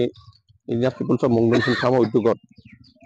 যি চৰাইদেউ জিলাৰ এই ৰঙাব অঞ্চলত আপোনালোকে যৌথভাৱে আজি চুকাফা দিৱস বা অসম দিৱস উদযাপন কৰিব বিচাৰিছে। ইয়াৰ থ্ৰুৰে ইয়াৰ কিবা কি উদ্দেশ্যত বা কেনেকুৱা এই যিটো আপোনাৰ কাৰ্য ইয়াৰ কেনেকুৱা এটা সমাজত প্ৰভাৱ পেলাব বুলি ভাবে? হয়, আমি indigenous peoples from of Assam Mungdung Chungkham, আপোনালোকে জানে যে 1228 খ্ৰীষ্টাব্দত স্বৰ্গদেউ চাওলুং চুকাফা অসমত পাটকাই পাৰ হৈ পিনে অসমৰ যি প্ৰথম সোমোৱাৰ পাছতে তেওঁ মুংডুং চুংখাম অৰ্থাৎ এইখন এখন সোণৰ ৰাজ্য বুলি তেওঁৰ ভাৱ সেইখিনি প্ৰকাশ কৰিছিল। আৰু আজি আমি অতি আনন্দিত হৈছোঁ যে এইজন মহান পুৰুষ, এইজন আদৰ্শবান, যিজনৰ ৰাজনৈতিক জীৱনৰ আমাক এক নতুন পাতনি, নতুন ইতিহাসৰ যদি আমি চাওঁ তেতিয়াহ'লে আজিকালিৰ দিনত চাওলুং চুকাফাক বাদ দি পিনে আমি ৰাজনীতিৰ ক্ষেত্ৰত পথাৰখনতো আমি যাব নোৱাৰোঁ। গতিকে যিজন ব্যক্তি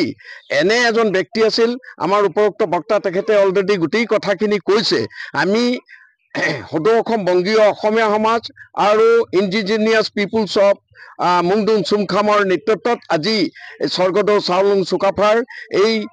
পবিত্ৰ দিনটোত, আজিৰ দিনটোতে তেওঁৰ আৱিৰ্ভাৱ, আৰু এই দিনটোতেই আমি সমগ্ৰ অসমত আজি এই দিৱস পালন কৰা হৈছে। চুকাফাৰ এই তিথিটোত অসম দিৱস হিচাপে আমি জানো, কিন্তু আমাৰ উদ্দেশ্য আমি ৰাইজলৈ এটাই মেছেজ দিব বিচাৰিছোঁ যে অসমত আজি শ বছৰ যাবত যিসকলে অসমীয়া জাতি সংস্কৃতি কৃষ্টি ভাষা গ্ৰহণ কৰি অসমীয়া জাতিৰ অবিচ্ছেদ্য অংগ হৈছে, আৰু সেয়াই হৈছে সদৌ অসম বংগীয় অসমীয়া সমাজ।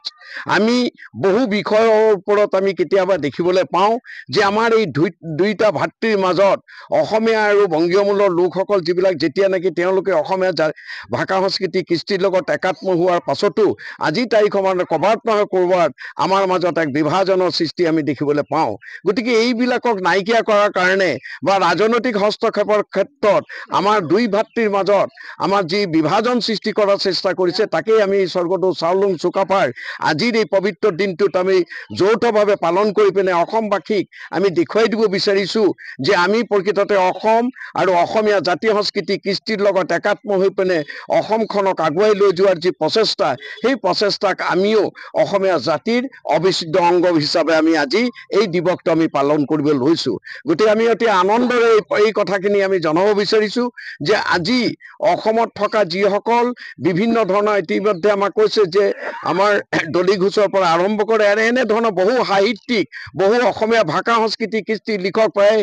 150ৰো অধিক অসমীয়া ভাষা সংস্কৃতিৰ প্ৰতি তেওঁলোকৰ অৱদান আগবঢ়াই গৈছে। আজি আমাৰ এইখিনি কথা পৰৱৰ্তী সময়ত আপোনালোকক আমি জনাম যে গোটেই ইতিহাস এখন আছে, এই ইতিহাসত আমি পাতনি মেলিম। কিন্তু আজিৰ তাৰিখত আমি এটাই বাৰ্তা দিব বিচাৰিছোঁ, এটা অসমবাসীলৈ মেছেজ দিব বিচাৰিছোঁ যে আহক আমি অসমখনৰ সৰ্বাংগীন মংগলৰ কাৰণে সৰ্বাংগীন উন্নয়নৰ কাৰণে অসমত যি স্বৰ্গদেউ চাওলুং চুকাফা যি বিভিন্ন জাতি সংস্কৃতি ইয়াত থকা তেওঁ যদিও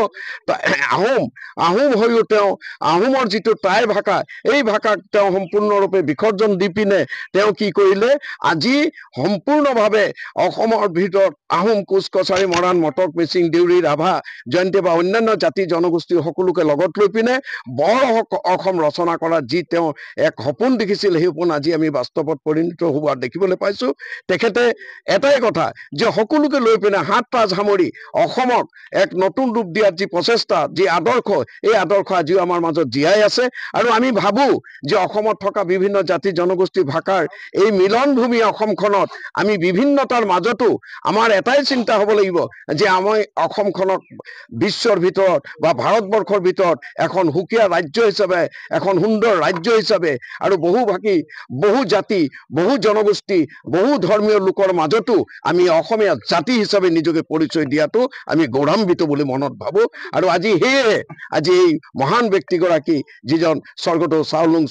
চাওফা যি 1228 খ্ৰীষ্টাব্দৰ পৰা 1268 খ্ৰীষ্টাব্দ পৰ্যন্ত তেওঁৰ যিটো ৰাজত্ব কালত চেৰাইদেউ আমি বহুতে কওঁ যে চৰাইদেউ একচুৱেলি আহোমৰ যিটো টাই ভাষা এইটো চেৰাইদেউ বুলিহে আমি উচ্চাৰণ কৰিব লাগে যি কি নহওক। গতিকে আজি আমি তেনেধৰণৰ আমাৰ বহু টাই ভাষাৰ পণ্ডিতসকল আহিব আৰু ইতিমধ্যে আপোনালোকক এটা কথা আমি জনাব বিচাৰিছোঁ যে ডক্টৰ লিপি ঘোষ যিগৰাকী ইউনিভাৰ্চিটিৰ ভাইচ চেঞ্চেলাৰ তেখেতে আহোম টাই ভাষা সম্পৰ্কে আৰু তেখেতে যে স্বৰ্গদেউ চাওলুং চুকাফাৰ আৰু ইউনিয়নৰ পৰা একেবাৰে চাইনাৰ পৰা অহাৰ পৰা আৰম্ভ কৰি তেওঁৰ ভাষা সংস্কৃতিৰ ভিতৰত যথেষ্ট গৱেষণা চলাই আছে আৰু এই গৱেষণা চলোৱাৰ পাছতো তেখেতৰ বহুতো গ্ৰন্থ ইতিমধ্যে ওলাইছে, সেইখিনি আমি পৰৱৰ্তী সময়ত আমি পাম। গতিকে অনা অসমীয়া হিচাপে যদি ডক্টৰ লিপি ঘোষে স্বৰ্গদেউ চাওলুং চুকাফাক ইমান মৰ্যাদা আৰু সন্মান সহকাৰে গ্ৰন্থ ৰচনা কৰিব পাৰে, আমি অসমত বসবাস কৰি পিনে স্বৰ্গদেউ চাওলুং চুকাফাক যদি আমি আজিৰ তাৰিখত সন্মান দিব নোৱাৰোঁ এইটো আমাৰ কাৰণে বৰ দুৰ্ভাগ্যজনক কথা হ'ব। গতিকে আজি আমি অসমত থকা সদৌ অসম বংগীয় অসমীয়া সমাজ তথা ইণ্ডিজিনিয়াছ পিপুলছ ফ্ৰম মুংডুন চুমখামৰ নেতৃত্বত এই দুইটা সংগঠনে আজি আমি যৌথভাৱে তেখেতৰ আমি আজি এই পবিত্ৰ দিনটো পালন কৰিবৰ কাৰণে আগবাঢ়ি গৈছোঁ। গতিকে আপোনালোকৰ সকলোৰে ভৱিষ্যতৰ কাৰণে সহায় সহযোগিতা কামনা কৰিছোঁ আৰু সকলোলৈ মোৰ আন্তৰিক শুভেচ্ছা আৰু অভিনন্দন জনাইছোঁ। আজি এই তাৰিখত সকলোলৈ মোৰ পুনৰ শুভেচ্ছা ৰং বৈ গৈ এতিয়া মই সুধিম, এতিয়া যিটো কথা ওলাই আছে যে মানে চুকাফা দিৱস কিয় যিটো মানে এটা বিতৰ্ক হৈ আছে ছ'চিয়েল মিডিয়াত, ইয়াৰ প্ৰভাৱ মানে যিটো অসমীয়া যিটো উগ্ৰ জাতীয়তাবাদটোৰ কাৰণে এনেকুৱা হৈছে বা এতিয়া যিটো আমি বিচাৰিছোঁ যে আপোনালোকে বিচাৰিছে যে চুকাফা আদৰ্শত এখন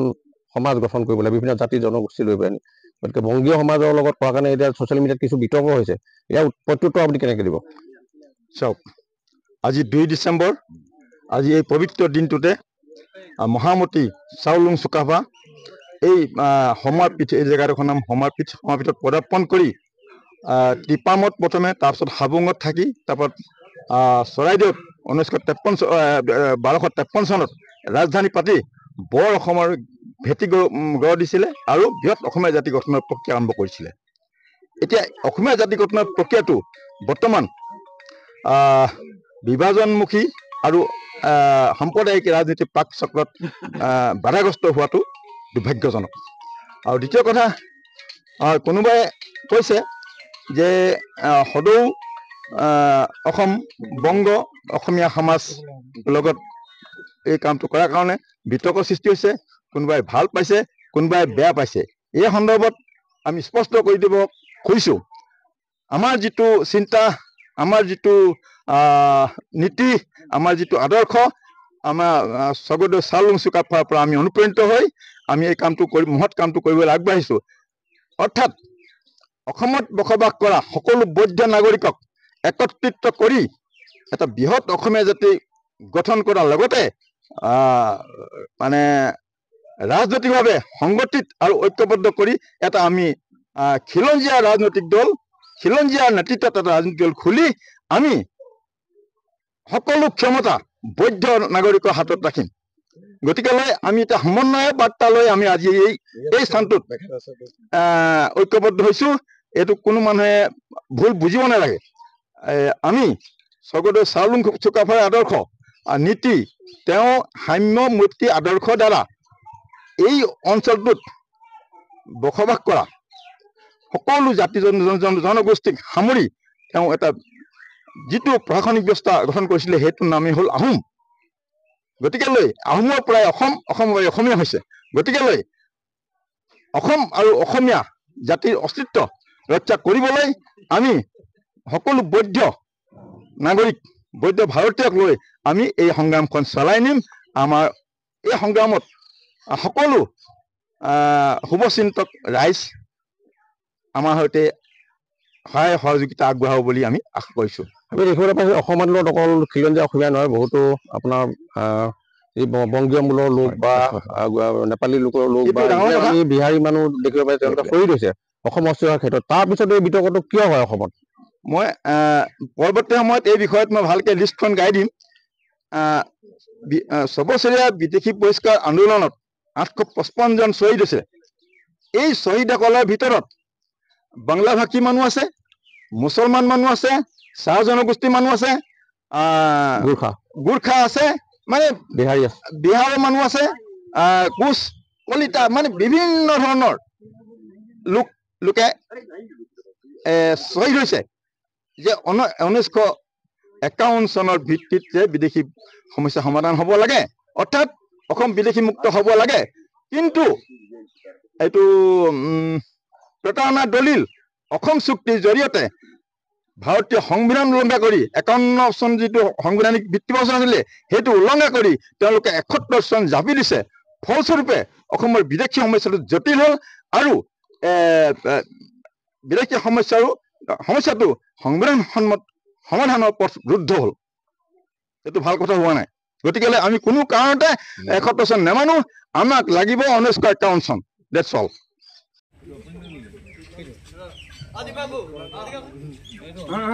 কোন